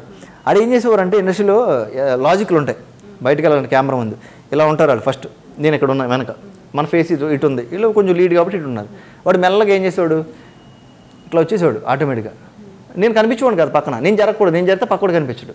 ఈడు ఓకే, ఈడంటే ఈ యాటిట్యూడ్ ఈడు. నేను తొక్కేస్తున్నాను, అక్కడ తొక్కేశారు ఇండస్ట్రీలో. అబ్బా ఇలా కనిపించను, సినిమా చూస్తున్నప్పుడు ఓకే ఇలా కాదు, ఇది కాదు లైఫ్, మనం వేరే అంటే మన టాలెంట్ అక్కడ తెలియట్లా, మనం ఏదో డైలాగ్ చెప్పడం కదా తెలియదు, అక్కడ డైలాగ్స్ ఏం పెద్ద లేవు. తర్వాత సీరియల్కి వెళ్దాం, సీరియల్లో కొంచెం మనం నిరూపించుకుందాం. అప్పుడు సీరియల్స్ అదే అప్పుడు లేదు, అప్పుడు సీరియల్స్ అంటే చిన్న చూపు. జోష్ మూవీ చేసినప్పుడు అందరూ సినిమా అంటే గొప్ప, సినిమా అంటే అప్పుడు నాకు తెలియదు.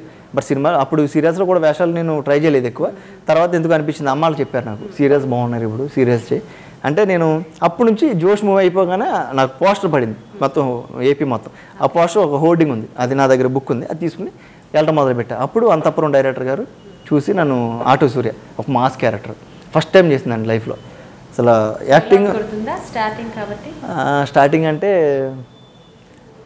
అదే నా ఓపెనింగ్ ఏంటంటే ఇంట్రడక్షన్ ఆటో డ్రైవర్, జస్ట్ గేర్లు మార్చి కట్టు ఒక హీరోకి ఎలా ఉంటుంది ఇంట్రడక్షన్ అలా ఇచ్చారు. ఫస్ట్ వచ్చి ఒక అమ్మాయి కాంబినేషన్, అమ్మాయి వైజాగ్ నుంచి పారిపోస్తుంది. అసలు ఆ ఫీలింగ్ అసలు చెప్పలేను మాటల్లో. అసలు ఆ రోజైతే నేను చెప్పాను కదా, ఆ జన్మంతా వేరు, ఈ జన్మ మళ్ళీ కొత్త జన్మ నేను ఎత్తాను. ఫస్ట్ ఎపిసోడ్ నేను రాజీవానికి చూపించాను, ఆయన్ని కూర్చోబెట్టి రాజీవానికి చూపిస్తే ఒక చిన్న దగ్గర ఎక్కడ చిన్న దగ్గర కరెక్షన్ చెప్పారు, ఇది ఇక్కడ నువ్వు ఎందుకు అంటే అన్న డబ్బింగ్లో చిన్న ప్రాబ్లం, అక్కడ ప్రాంప్టింగ్లో ఏదో తేడా వస్తే నేను కొత్త కదా ఫస్ట్ డే నాకు భయం వేస్తుంది, ఏం చేయాలో తెలియదు. అప్పటికి బాగా చేశాను, ఈ చిన్న కరెక్షన్ చేసుకో నువ్వు సూపర్ అవుతాను. కట్ చేస్తే తర్వాత చూసి మా వాడు అసలు సూపర్. ఆయన అయితే చెప్తున్నాను, నేను యాక్టర్ అయినందుకు నేను గర్వంగా ఎందుకు ఫీల్ అవుతానంటే నన్ను చూసి మా వాళ్ళు ఫీల్ అవుతారు హ్యాపీగా, ఇటు బాగా చేస్తున్నాడు, ఇటు బాగుంటాడు న్యాచురల్. ఇప్పుడు చాలామంది అంటారు భయ్య నీ ఇది కొంచెం స్లో చెప్పు డైలాగు, ఎందుకు ఫాస్ట్గా పరిగెడుతున్నా అంటే నా క్యారెక్టర్ అది, నా ఈస్ట్ గోదావరి అది, నా స్లాంగ్ అలా ఉంటుంది, నేను అట్టే వెళ్తా. కాకపోతే నీ క్యారెక్టర్ అయినా కొంచెం సాఫ్ట్గా చెప్పాలని చెప్తాను, కానీ నేను అలా చెప్పలేను. ప్రాంప్టింగ్ విని ఏదో కొంచెం ఉంటుంది కదా లేట్గా, అలా డెలివరీ అవ్వలేను. ఫాస్ట్గా పంచులు పడిపోతుంటాయి, ఏదో ఆటో చాలా ఫాస్ట్గా అయిపోద్ది. చూస్తే నాకే అరే ఏమో ఫాస్ట్గా చేశాను అనిపిస్తుంది. బట్ నేను అనుకున్నా, కానీ నాకు ఇన్స్పిరేషన్ ఏంటంటే రవితేజ, ప్రభాస్, వీళ్ళందరూ. నాకు యాక్చువల్గా చిరంజీవి వీళ్ళందరూ ఉన్నారు, చిరంజీవి గారిని చూసి వీళ్ళందరూ మేము వచ్చాం. ఫేవరెట్ అయితే ఇప్పుడు ప్రభాస్, అట్లా అని కాదు, నాకు ఆబ్వియస్లీ నాకు హృతిక్ రోషన్ అంటే బాగా ఇష్టం. ఎందుకంటే నన్ను చాలామంది ఫ్యూచర్ చూస్తే ఆఫ్లో చూస్తే హృతిక్ రోషన్ ఆ కట్స్ ఉంటాయని అన్నారు అప్పట్లో. అట్ ఏ టైం ప్రభాస్ అంటే నాకు కొంచెం జుట్టు ఉంటే అంటే ఉంటుంది కదా లోపల తీసుకోవడాన్ని బట్టి మనం నాకు ఎక్కువ వస్తారు, వాళ్ళే అనిపిస్తారు. నేను పెర్ఫామ్ చేసినప్పుడు కూడా ఒకసారి నేనేంటి వాళ్ళు ఇమిటేట్ చేస్తున్నానేమో అనిపిస్తుంది. బట్ వాళ్ళు చూసే ఉన్నాం కదా, సినిమాలు చూసి ఉన్నాం కాబట్టి అలవాటు పడిపోతాం. బట్ కొంచెం అక్కడక్కడ తగులుతుంటారు యాక్టింగ్ చేసినప్పుడు, వాళ్ళు వస్తారు ఆ బాడీ కానీ అదంతా. ప్రభాస్ అంటే ఇష్టం అన్నారు, సో బాహుబలి 2 గురించి. బాహుబలి 2 సూపర్, 1000 కోట్లు దాటేసింది కదా, ఇంకా మా డార్లింగ్ అసలు మామూలుగా ఉంటుందా కేక. సో ఎన్ని మూవీస్లో యాక్ట్ చేశారంటే? 4, ఇప్పుడు 4 చేశాను. 100% జోషు, కరెంటు, తర్వాత నందీశ్వర్లో మెయిన్ లీడ్ చేశాను. మెయిన్ లీడర్ అది కూడా రాజీవాణి చెప్పి పెట్టించారు. ఇండస్ట్రీలో అదే చెప్తున్నాను, ఇండస్ట్రీలో ఎదగాలంటే చాలా కష్టం కాబట్టి ఒక సపోర్ట్ ఉండాలి. ఎవరైనా తెలిసిన వాళ్ళు ఉంటే మనం కొంచెం వెళ్ళగలిగినప్పుడు కొంచెం బాగుంటుంది లైఫ్. సీరియల్స్ రాధా కళ్యాణం ఫస్ట్, దాంట్లో మస్తాన్ క్యారెక్టర్, చిన్న మాస్ క్యారెక్టర్. తర్వాత వాళ్ళకి ఆ బాడీ అదంతా నచ్చి వరుదిని పన్నెలో ఒక మంచి క్యారెక్టర్ ఇచ్చారు, brother character, heroine brother character. తర్వాత అంతఃపురం, ఇలా ఇవన్నీ ఒకటి. తర్వాత మగ మనసులు రీసెంట్గా, ఇప్పుడు మనసు మమత. ఇప్పటి వరకు చేసిన క్యారెక్టర్స్లో మీకు ఇష్టమైన క్యారెక్టర్ ఏంటి సీరియల్స్లో? ఆటో సూర్య. అంత హీరోయిజమా దాంట్లో? అసలు మామూలుగా ఉండదండి బాబు. ఆటోని అసలు ఒక షార్ట్లో అయితే నీ కోపం నీ పెర్ఫార్మెన్స్లో తెలియాలి నాకు, నీ డైలాగులు కాదన్నాడు. అంటే ఎలా సార్ అన్న, ఒక అమ్మాయి నన్ను ఏడిపిస్తుంటుంది, అంటే పెళ్ళి అయిపోద్ది, ఒక అమ్మాయి నన్ను కావాలని కోరుకుంటుంది, అది టార్చర్ పెడుతుంటుంది, దాన్ని నువ్వు ఎలాగ చేస్తుంటే ఆటో ఎక్కించుకుని నువ్వు ఆటో ఆపేటప్పుడు నీ ఎమోషన్ తెలియాలన్నారు డైరెక్టర్ గారు. వచ్చి ఆటో ఆపాను, ఏంది ఆపడం, అది ఎమోషనా, అది నాకు తెలియలేదు అన్నాడు. సరే పెట్టండి సార్ ఇక్కడ పెట్టారు కెమెరా, అటు రమ్మన్నాడు. వచ్చి ఇలా తిప్పాను ఆటో, తిప్పితే ఆటో ఇలా లేచింది. ఇప్పటికి యూట్యూబ్లో చూస్తే భలే ఉంటుంది. ఇలా లేచింది ఆటో లేచి అట్లా పడింది. తిరగబడిపోతుంది అనుకున్న టైంలో కెమెరా ఇలా ఉంది కదా, మనం ఇలా లేచిపోయింది, కనిపించట్లా నాకు. కనిపించదు. సార్ సూపర్ నువ్వు కంటిన్యూ అన్నాడు. ఆటోని ఇట్లా పడుకోబెట్టి అంటే మళ్ళీ దింపి ఆగిపోతుంది బండి. ఆగిపోయిన తర్వాత ఆగిపోయి నేను న్యూట్రల్ అయిపోయే టైంలో ఆయనకు అర్థమైపోతుంది వీడు ఎమోషన్ చూసి కంటిన్యూ అన్నాడు. గేర్ ఆపి బండి దిగి ఇలా పట్టుకు చేపట్టి బయట లాగి ఇసిరేస్తాను అనమాట. బయటకు లాగి ఇసిరేయాలి. అదే ఒకటే షాట్ అనుకోకుండా వచ్చింది. ఆటో డ్రైవింగ్ కదా, ఫస్ట్ డే ఆటో ఇచ్చారు. లేదు, ఆటో డ్రైవింగ్ అప్పుడే వచ్చు నాకు. అన్నయ్యకి ఆటో ఉంది, కారు వచ్చు, ఆటో రాదు. ఆటో విసిరేస్తుంది అనమాట. ఫస్ట్ డే ఫిల్మ్ సిటీలో షూట్, అప్పుడు ఆటో ఇచ్చారు. ఒక రౌండ్ వేయమన్నారు, మెల్లగా వేసాను.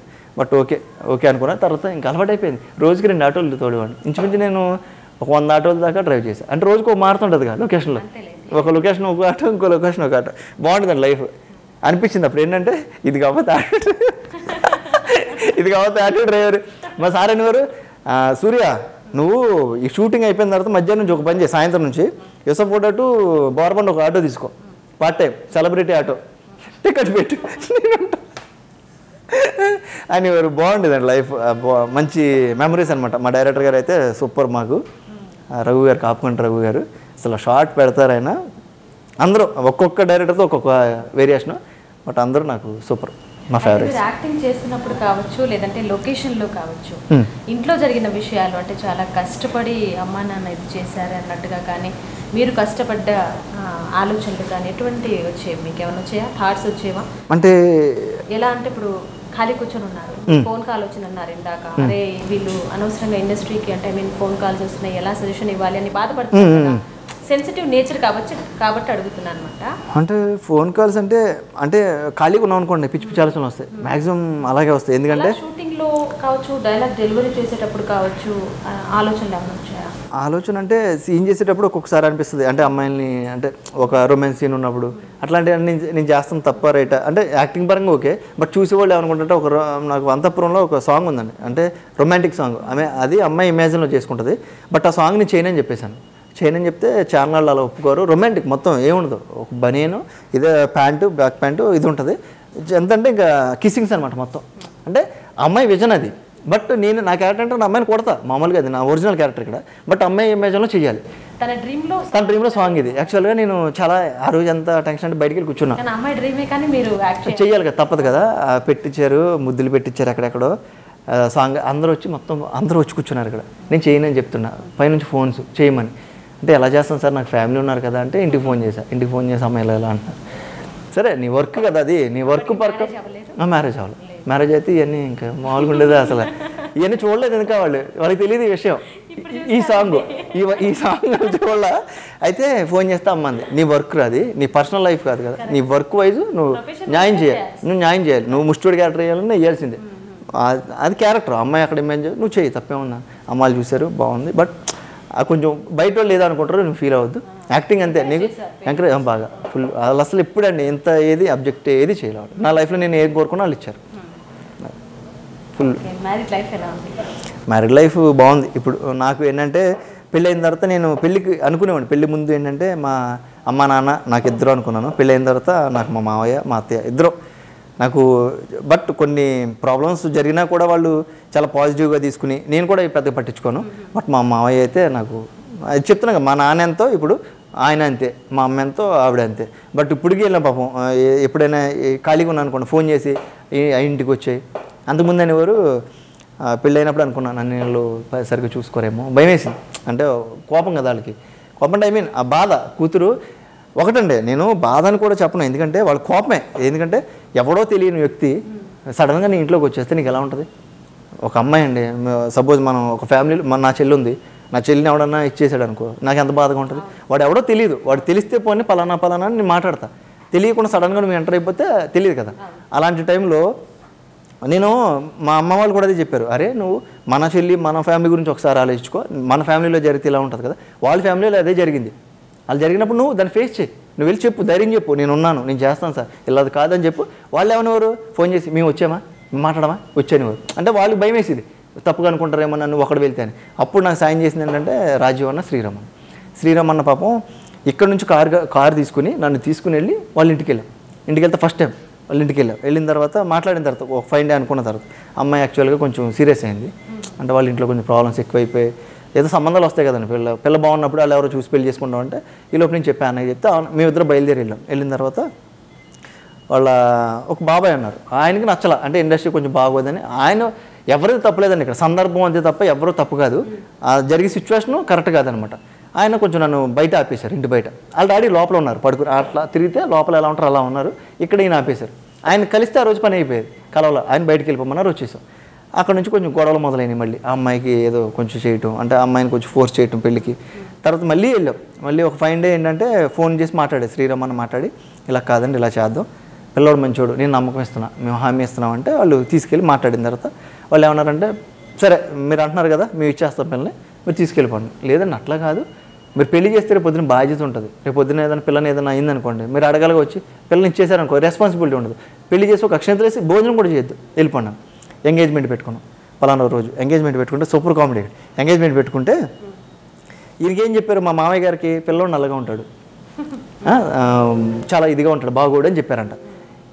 ఏంటి నేను ఇక్కడ నుంచి మార్నింగ్ 6కి బయలుదేరితే మధ్యాహ్నం సాయంత్రం 3 అయిందండి అక్కడికి వెళ్ళేది. తినలా, టెన్షన్లో తినలేదు.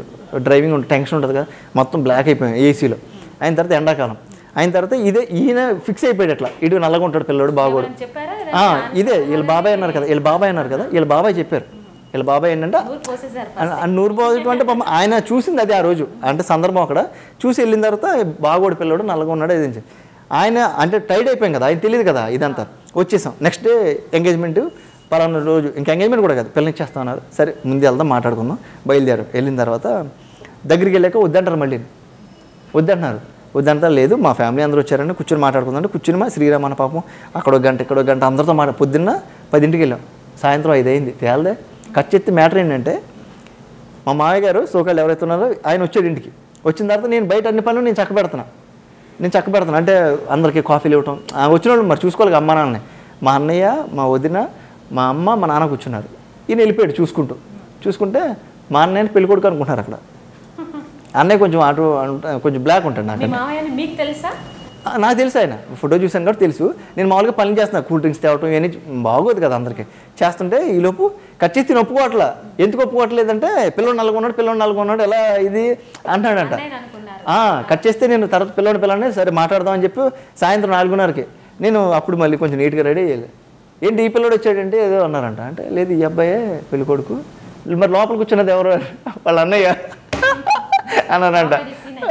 కామెడీ సీన్ అన్నమాట. కట్ చేస్తే మరి ఈ అబ్బాయి తర్వాత ఆయన కొంచెం అక్కడ కొంచెం పడింది, ఫస్ట్ ప్లస్ పడింది నాకు ఆయన దృష్టిలో. పడిన తర్వాత సరే ఎక్కడో కొంచెం ఉంది ఇండస్ట్రీ గురించి. శ్రీరామన్ కూర్చోబెట్టి లేదండి నేను హామీ ఇస్తున్నాను, నా సీరియల్లో నేను ఎంతకాలం బతుకుంటానో అంతకాలం నా తమ్ముడు నేను చూసుకుంటాను, వాడికి ఏదైనా బిజినెస్ కావాలంటే నేను పెట్టేస్తాను, వాడు నా సీరియల్లో ప్రతి సీరియల్లో వాడు ఉంటాడు, వేరే ఏమన్నా వస్తే నేను చెప్తాను అని చెప్తే ఆయన కొంచెం ఇదయ్యి మరి బ్యాడ్ హ్యాబిట్స్ గట్టా ఇది అన్నారంట. అంటే ఏమంటే ప్రతి ఒక్కరికి ఉండాలని లేదు, ప్రతి ఒక్కరికి లేకూడదని లేదు, అందరూ ఉంటారు. బట్ అవి ఎంతవరకు ఉండాలి అంతవరకు ఉంటాయి. బట్ ఈ పిల్లడికి అయితే లేవు, ఉన్నా కూడా నాకు తెలియదు. బట్ పిల్లవాడు మంచోడు, నేను చెప్తున్నాగా డబ్బులు అయితే లేవు, డబ్బులు అయితే ఫైనాన్షియల్గా ఇతని దగ్గర లేవు, నేను సపోర్ట్ చేస్తాను. కట్ చేస్తే రాజవాణి కూడా అదే చెప్పారు వాళ్ళకి. చెప్పిన తర్వాత వాళ్ళు ఫైన్ ఓకే ఒప్పుకున్నారు.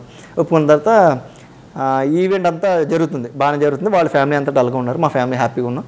మేము అమ్మ నాన్న వెళ్ళిపోతుంటే నాకు ఏడుపు వచ్చేసింది. ఇంకా పెళ్ళి నాకు ఎలా అనుకున్నాను ఎలా అవుతుంది ఏడు చేస్తుంటే అప్పుడు ఆయన చూశాడు, వీళ్ళ మా మామయ్య చూసి ఇది ఎంత ఉంటుంది కదా, ఒక పిల్లోడు ఏడుస్తున్నాడంటే అమ్మ నాన్న వెళ్ళిపోయేటప్పుడు ఒక తల్లిదండ్రులను బాగా చూసుకున్నాడు, పిల్లల్ని బాగా చూసుకుంటాడు. ఇది నా రూలు. అమ్మ నాన్న బాగా చూసుకున్నాడు డెఫినెట్గా పిల్లల్ని బాగా చూసుకుంటాడు. అది ఏ విధంగానే కానీ అమ్మ నాన్న మాటకు ఆగితే వాడు పిల్లల మాటకు ఆగుతాడు అంతే. అది నేను ఆ రోజు అర్థమైంది, ఆయనకి అర్థమయ్యి వీళ్ళు బాగున్నారు ఫ్యామిలీ అని మేము బయలుదేరి వచ్చేసాం. ఇంకా గొడవలు అంటే 9:30కి అయిపోయింది. వచ్చేస్తుంటే ఫోన్ చేసింది అమ్మాయి. ఫోన్ చేసి డాడీ డబ్బులు ఇచ్చాడు 10,000 చీరలు కొనుక్కోమని.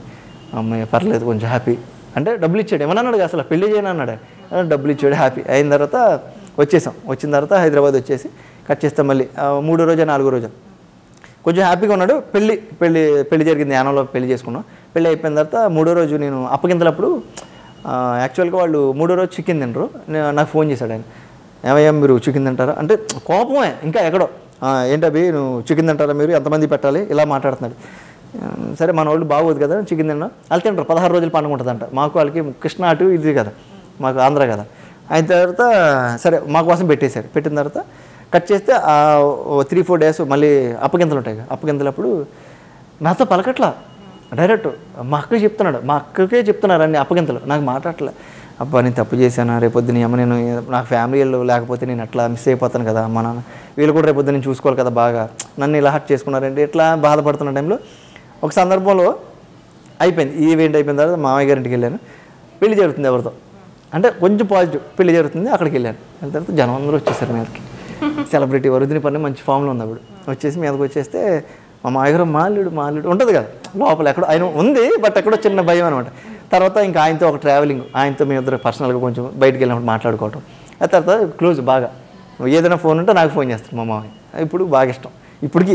యాక్చువల్గా నేను మార్నింగ్ రాత్రి ఫోన్ చేశారు. ఫోన్ చేసి ఏంటి వచ్చేస్తున్నావు గుంటూరు, లేదు ఇంటర్వ్యూ ఉంది అంటే సరే ఫస్ట్ చూసుకో తర్వాత రా అని. అందుకే చెప్తున్నాగా, ఎవరైనా కానీ తల్లిదండ్రులు బాగా చూసుకోండి. తర్వాత మన ఫ్యామిలీ అందరూ, అత్తయ్య మామయ్య కాదు వాళ్ళు కూడా మన ఫ్యామిలీని అందరం బాగా చూసుకోండి అంతే. ఫ్యూచర్ ప్లాన్స్ ఏంటో? ఫ్యూచర్ ప్లాన్స్ గొప్పగా ఏమి లేవండి. ఒక మంచి ఆర్టిస్ట్, కొన్నాళ్ళు ఇండస్ట్రీలో బతకాలి, బాగా బతకాలి, ఉన్నంతకాలం మంచిగా ఉండాలి, కాంట్రవర్సీలు లేకుండా మనం ఉన్న దాంట్లో 10 మందికి సాయం చేయాలి. ఫ్యూచర్లో అలాంటిది ఏమన్నా నాకు నిజంగా దేవుడు నాకు ఏమన్నా కొంచెం ఇస్తే నేను చేయడానికి రెడీగా ఉన్నాను. ఎట్ ఏ టైం ఒకవేళ ఇది ఆల్టర్నేటివ్ ఇంకోటి ఏదైనా చేసుకోవడానికి ప్లాన్ చేసుకుంటున్నా. ఇంకా ఫ్యూచర్ అంతా అది. చాలా మంది ఏంటంటే తెలుగులో అంటే తెలుగు సీరియల్స్ యాక్ట్ చేస్తూనే తమిళ్లో కూడా కమిట్మెంట్స్ ఉంటాయి. తమిళ్లో కూడా యాక్ట్ చేస్తున్నారు. ఇప్పుడు క్రేజ్ కూడా కదా, తమిళ్లో ఏమైనా యాక్ట్ చేస్తారా మరి? తమిళ్లో అవకాశాలు వస్తే డెఫినెట్గా చేస్తాం. ఇంకోటి ఏంటంటే తమిళ్కి తెలుగులో కంటే తమిళ్ బాగా రిసీవ్ చేసుకుంటారంట. ఫిజికల్గా బాగున్నాడు, ఇది ఉంది, కానీ వాళ్ళు యాక్టింగ్ అండి అక్కడ బాగా చేస్తే అంట బాగా తీసుకుంటారంట. చెప్పారు ఫ్రెండ్స్ కూడా. ఫ్యూచర్లో ఏమో దేవుడు చల్లగా చూస్తే డెఫినెట్గా చేస్తాను. ఇంకా పవన్ కళ్యాణ్ గురించి? పవన్ కళ్యాణ్ అంటే పార్టీలో జాయిన్ అయిపోదాను.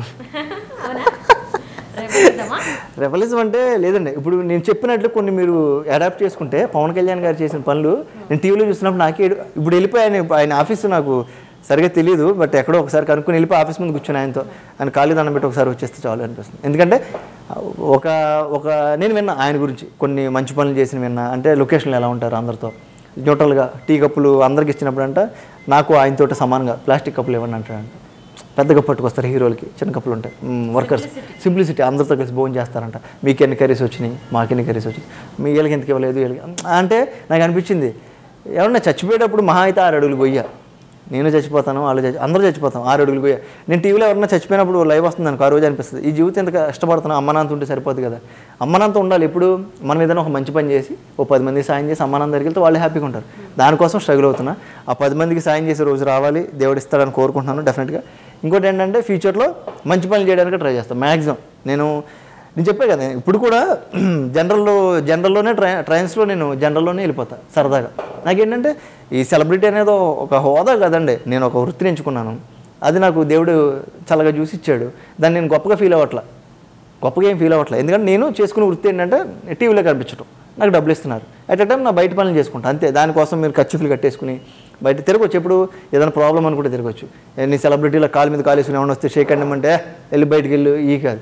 మనం అందరూ ఏముంది అసలు, ఎందుకు వాళ్ళు మనుషులే మనం మనుషులమే, అందరూ ఒకటే అండి. ఇక్కడ అందరితో మంచిగా ఉండాలి, మంచిగానే ఉంటా. చిన్నప్పుడు మీకు ఏ హీరో అంటే ఇష్టం? చిన్నప్పుడు చిరంజీవి అన్నీ. అసలు చిరంజీవి సినిమా వచ్చిందంటే ఆగుతాం అసలు. ఇప్పటికే గుర్తు. మా పెద్దక్క చిరంజీవి గారిని ఒకసారి చెప్పలేదు మీకు, రాజీవ్ కనకాల గారు చిరంజీవి గారికి ఏదో అవార్డు వచ్చింది కదా. అవార్డు వచ్చినప్పుడు వీళ్ళ ఫ్యామిలీని రమ్మన్నారు. అంటే గురువు కదా మేడం దేవదాస్ గారు. వెళ్తే వీళ్ళు ఫ్యామిలీ కారులో ఉన్నారు, మేము కారులో ఉన్నాం. ఇంటికి బయలుదేరాం చిరంజీవి గారి ఇంటికి. వర్షం పడుతుంది, కరెక్ట్గా 3:30 అంత అవుతుంది. చిరంజీవి గారిని చూసేస్తాం, అంత హ్యాపీ. 4 కుర్రోళ్ళు వెళ్తున్నాం. అంటే మేము అడిగాం రిక్వెస్ట్ చేసి, సరే ఇన్స్టిట్యూట్ కదా మాట్లాడతారులా చిరంజీవి గారు అని రాజీవ్ అనే తీసుకెళ్ళాడు. వాళ్ళ ఇంటికి వెళ్ళినప్పుడు 2 చెక్ పోస్టులు ఉంటాయి. ఇట్లా టర్నింగ్ వస్తుంది చిరంజీవి గారి ఇంటి లోపలికి వెళ్ళడానికి. ఇక్కడ ఒకటి ఉంటుంది, ఆటోమేటిక్ గేట్ వేస్తారు. ఇలా డోర్ వెళ్తుంది. రాజీవ్ అని ఇలా డోర్ దింపి సెక్యూరిటీని చూస్తే వదిలేశారు.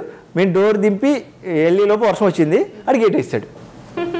వర్షం వచ్చింది, ఇంకెవరు రారు, పడిపోతుంది. మేము కార్లో కూర్చొని అబ్బా పైన అమ్మ జీవితం ఏందిరాక అమ్మ గట్టి చెప్తే అక్కడ సీసీ కెమెరా ఉంది. కరెక్ట్గా సీసీ కెమెరా ఇలా ప్యాన్ అవుతుంది. అద్దాలు దింపేశారు. చిరంజీవి చిరంజీవి గారు చూస్తారు డైరెక్ట్గా. అంటే ఫంక్షన్స్లో చూసాను. ఫంక్షన్లో మీట్ అవ్వలేదు కానీ ఆయన ఏమో దేవుడి వల్ల ఆయన కూడా ఒకసారి మీట్ అయ్యి ఇంకా ఆయన దగ్గరికి అంత దగ్గరికి వెళ్ళా, దూరంగా చూశాను. ఆడియో ఫంక్షన్కి వెళ్తాం కదా, అక్కడ చూసాను. కలుద్దాం రేపు పొద్దునేమో మనం ఇక్కడ వచ్చాము, వర్క్ చేయొచ్చాము, ఆయనతో చేయాలి, కోరుకుందాం. చచ్చిపోయి ఇంకా చాలా ఉందండి, ఇంకా యాక్టింగ్ ఇంతే చేసాం. ఇంత కూడా కాదు, ఇంకా చాలా ఉంది, సముద్రం అంత ఉంది. ఆయన కూడా ఇంకా చాలా బ్రతికారు. ఎలాంటిదని కాదండి, మంచి ఆర్టిస్ట్గా ఎదగాలి అంటే కొంతమంది యాక్టర్లు ఉన్నారు కదా, ఇప్పుడు రాజు అన్న వీళ్ళందరూ మంచి మంచి యాక్టర్లు. వాళ్ళు సీన్ చూసినప్పుడు నాకు ఇలా లెగిస్తే రోమాలు, మనం చేసినప్పుడు కూడా అలా లేవాలి జనాలకి అనే ఫీలింగ్ అంతే. అంటే వాళ్ళు అంత చేయలేము, బట్ వాళ్ళు కొంత చేసినా నాకు హ్యాపీ ఈ లైఫ్కి. అంటే నేను ఎంచుకున్న వే కరెక్టే, బట్ నా ఫైనాన్షియల్గా నా ఫ్యామిలీ ఏంటంటే ఒక పూర్ ఫ్యామిలీ కాబట్టి నేను ఉన్న దాంట్లో నేను కోటీశ్వరుని. ఇప్పటికి నేను కోటీశ్వరుని. మా ఫ్యామిలీ 100 రూపాయలు ఇస్తే చాలు అనుకునే టైంలో నేను రోజుకి 5,000 తీసుకున్న రోజులు ఉన్నాయి.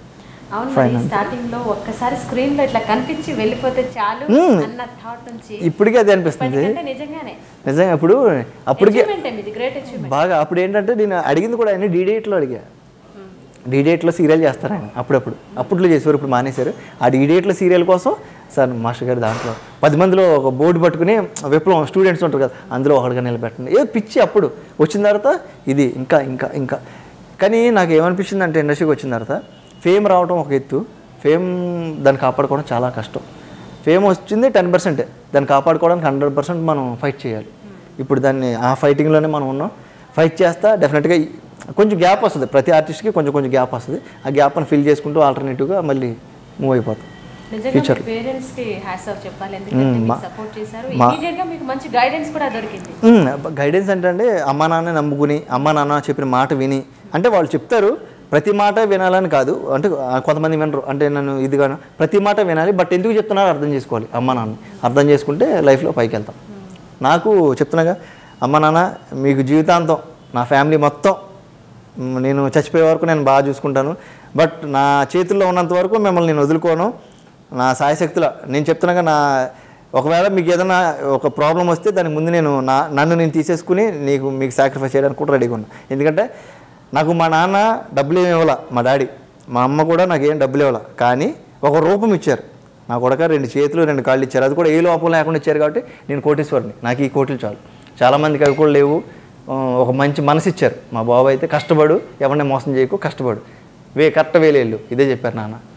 Thank you. అమ్మా నాన్న అంటే ఫ్యామిలీ లైఫ్, అలాగే మూవీస్, ఫ్రెండ్ సర్కిల్ ఎలా ఉంది మీది? ఫ్రెండ్స్ నాకన్నా అందగాళ్ళు, ఒక్కొక్కడు కార్లు వేసుకొచ్చేవారు, బైకులు. అప్పుడు నాకు తిన్నాను తినలేదు, లిటరల్ చెప్తున్నా, తిన్నాను తినకూడలేదు. వాళ్ళందరూ తెచ్చి పెడితే ఒక ముద్ద తిని బతిక. అలాంటి వాళ్ళు బయటకు వెళ్ళిపోయి జాబులు చేసుకుంటూ బతుకుతున్నారు. వాళ్ళు ఇప్పుడు ఫేస్బుక్లో పరిచయం, ఫోన్ నెంబర్లు తీసుకుని నాకు ఒక బాడీకి ఏందిరా అసలు, అదేందిరా ఆ ఫీచర్స్ ఏందిరా, అదే అసలు అప్పుడు ఎలా చూసాం, ఇప్పుడు ఎలా ఉన్నారు నువ్వు, అసలు నిజంగా నీకు హ్యాట్స్ ఆఫ్. నువ్వు కష్టపడినందుకు ఫలితం దక్కింది, ఇంకా గొప్పడు కావాలని కోరుకుంటారు అందరూ. పాజిటివ్గా ఉన్నాను. వాళ్ళ నుంచే చాలా నిజంగా చెప్తున్నాను, వాళ్ళ నుంచే ఇప్పటికీ వాళ్ళు రూపాలు నాకు అలా కళ్ళ ముందు ఉన్నాయి. వాళ్ళు అందంగా ఉంటారు, తెల్లగా ఉంటారు, బాడీ ఉంటుంది అప్పట్లో అని కూడా సన్నగా ఉండేవాడు నేను. ఇంకోటి ఏంటంటే నేను ఇలా కావడానికి కూడా కారణం రాజీవ్ అన్న. ఎందుకంటే నేను బక్కగా ఉండేవాడిని. నువ్వు తెర మీద సరిపోవరా అన్న, తెర మీద అంటే సన్నగా ఉంటే కనిపించవరా అంటే కోపం వచ్చింది రాజీవ్ అన్న మీద. కోపం వచ్చి ఒక 6 months కనిపించలే ఆయనకి. శుభ్రంగా పచ్చి చికెన్ తినేసి జిమ్కి వెళ్ళిపోయి శుభ్రంగా కొట్టేసి పడుకునేవాడిని వచ్చి, మళ్ళీ ఫుడ్ తినేసి. అంటే అప్పుడు ఏం చేశానంటే ఫ్రెండ్స్ ఉండేవారు, ఫ్రెండ్స్ రూమ్కి వెళ్ళిపోయి తినేసేవాడిని. మన దగ్గర అలాగే లేదు సోర్స్.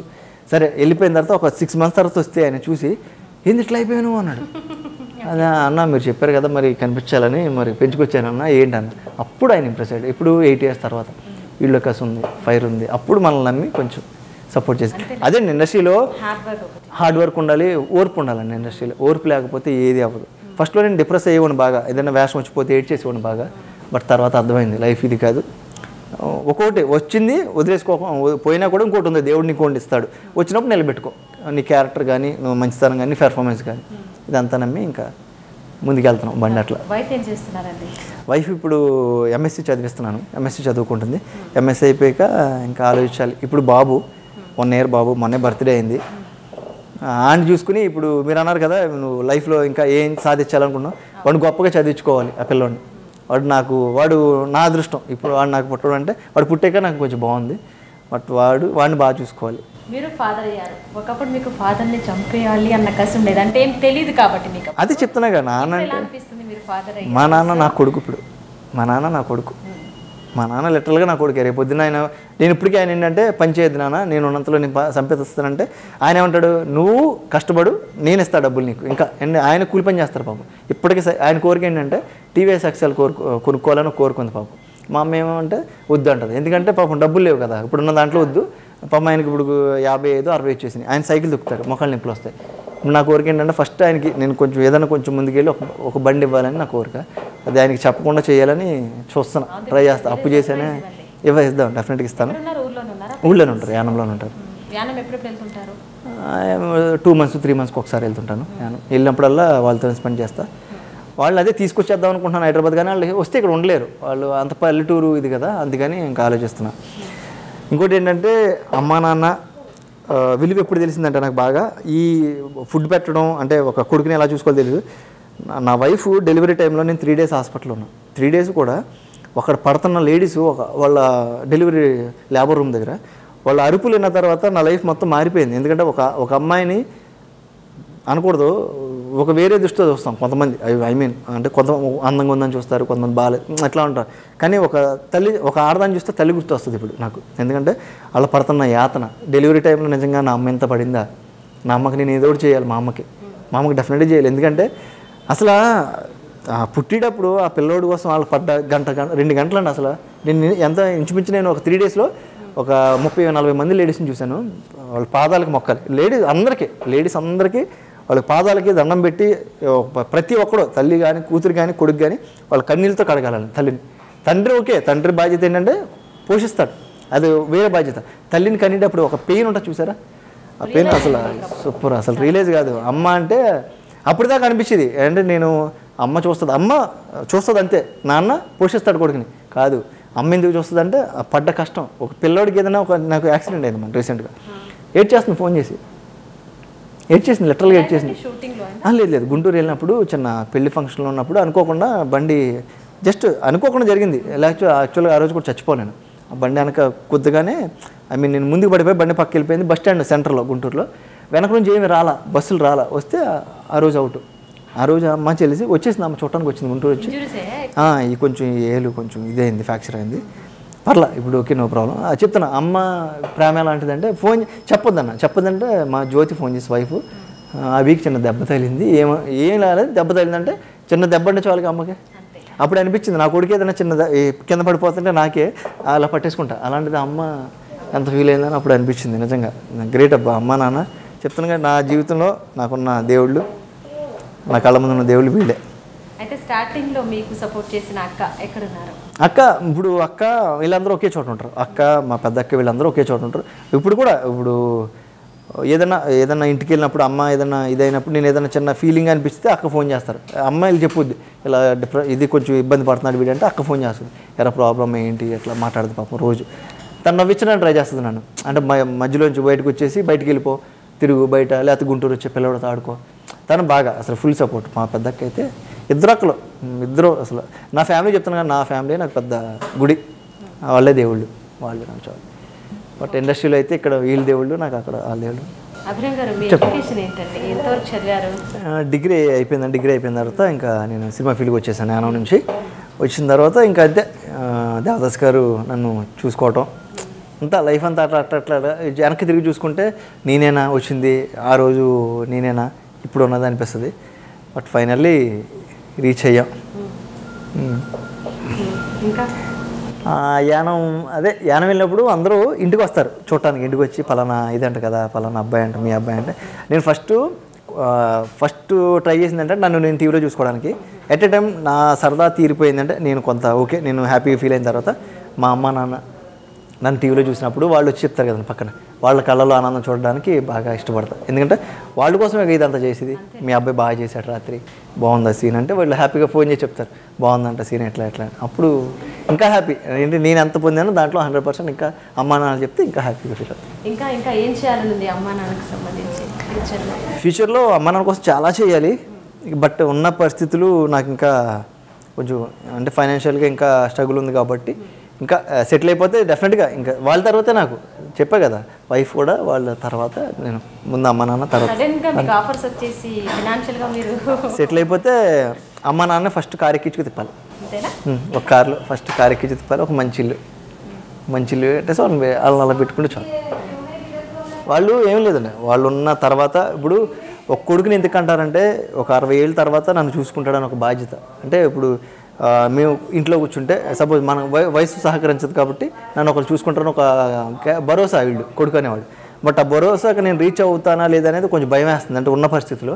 బట్ దాన్ని రీచ్ అవ్వడానికి నేను ఏదో ఉండదు సాయశక్తుల ఏదోటి ఇదేనే కాదు, నేను ఆల్టర్నేటివ్ అని చేసి వాళ్ళని ఇంకా ఇచ్చేసి చేస్తాను. ప్రభాస్ని మీట్ అయ్యారా మరి? ప్రభాస్ని ఒకసారి దూరం నుంచి చూసా, బట్ మీట్ అవుతా అందరినీ ఇప్పుడిప్పుడే కదా ఎదుగుతున్నా ఒక లైఫ్లో. సెల్ఫీస్ కాదు, వర్క్ చేయాలి ఆయనతో. ఎప్పుడైనా కాదండి, ఎప్పుడు కళలు ఎప్పుడు చిన్నవి కనకూడదు, పెద్దవి కనాలి, సాకారం చేసుకొని ట్రై చేయాలి. అందరితో కలిసి పని చేద్దాం. Thank you Abhiram. Thank you. అన్ని కళలు పూర్తి కావాలని మా popular TV, Telugu popular TV కోరుకుంటుంది. Thank you. చాలా చక్కగా మీ లీజర్ టైంని మా కోసం స్పెండ్ చేశారు. Thank you very much. Thank you very much. Hi, this is Jai Dhanush, TV artist as well as movie యాక్టర్ని కూడా. తెలుగు పాపులర్ టీవీని లైక్ చేయండి, షేర్ చేయండి, మర్చిపోకుండా సబ్స్క్రైబ్ కూడా చేయండి.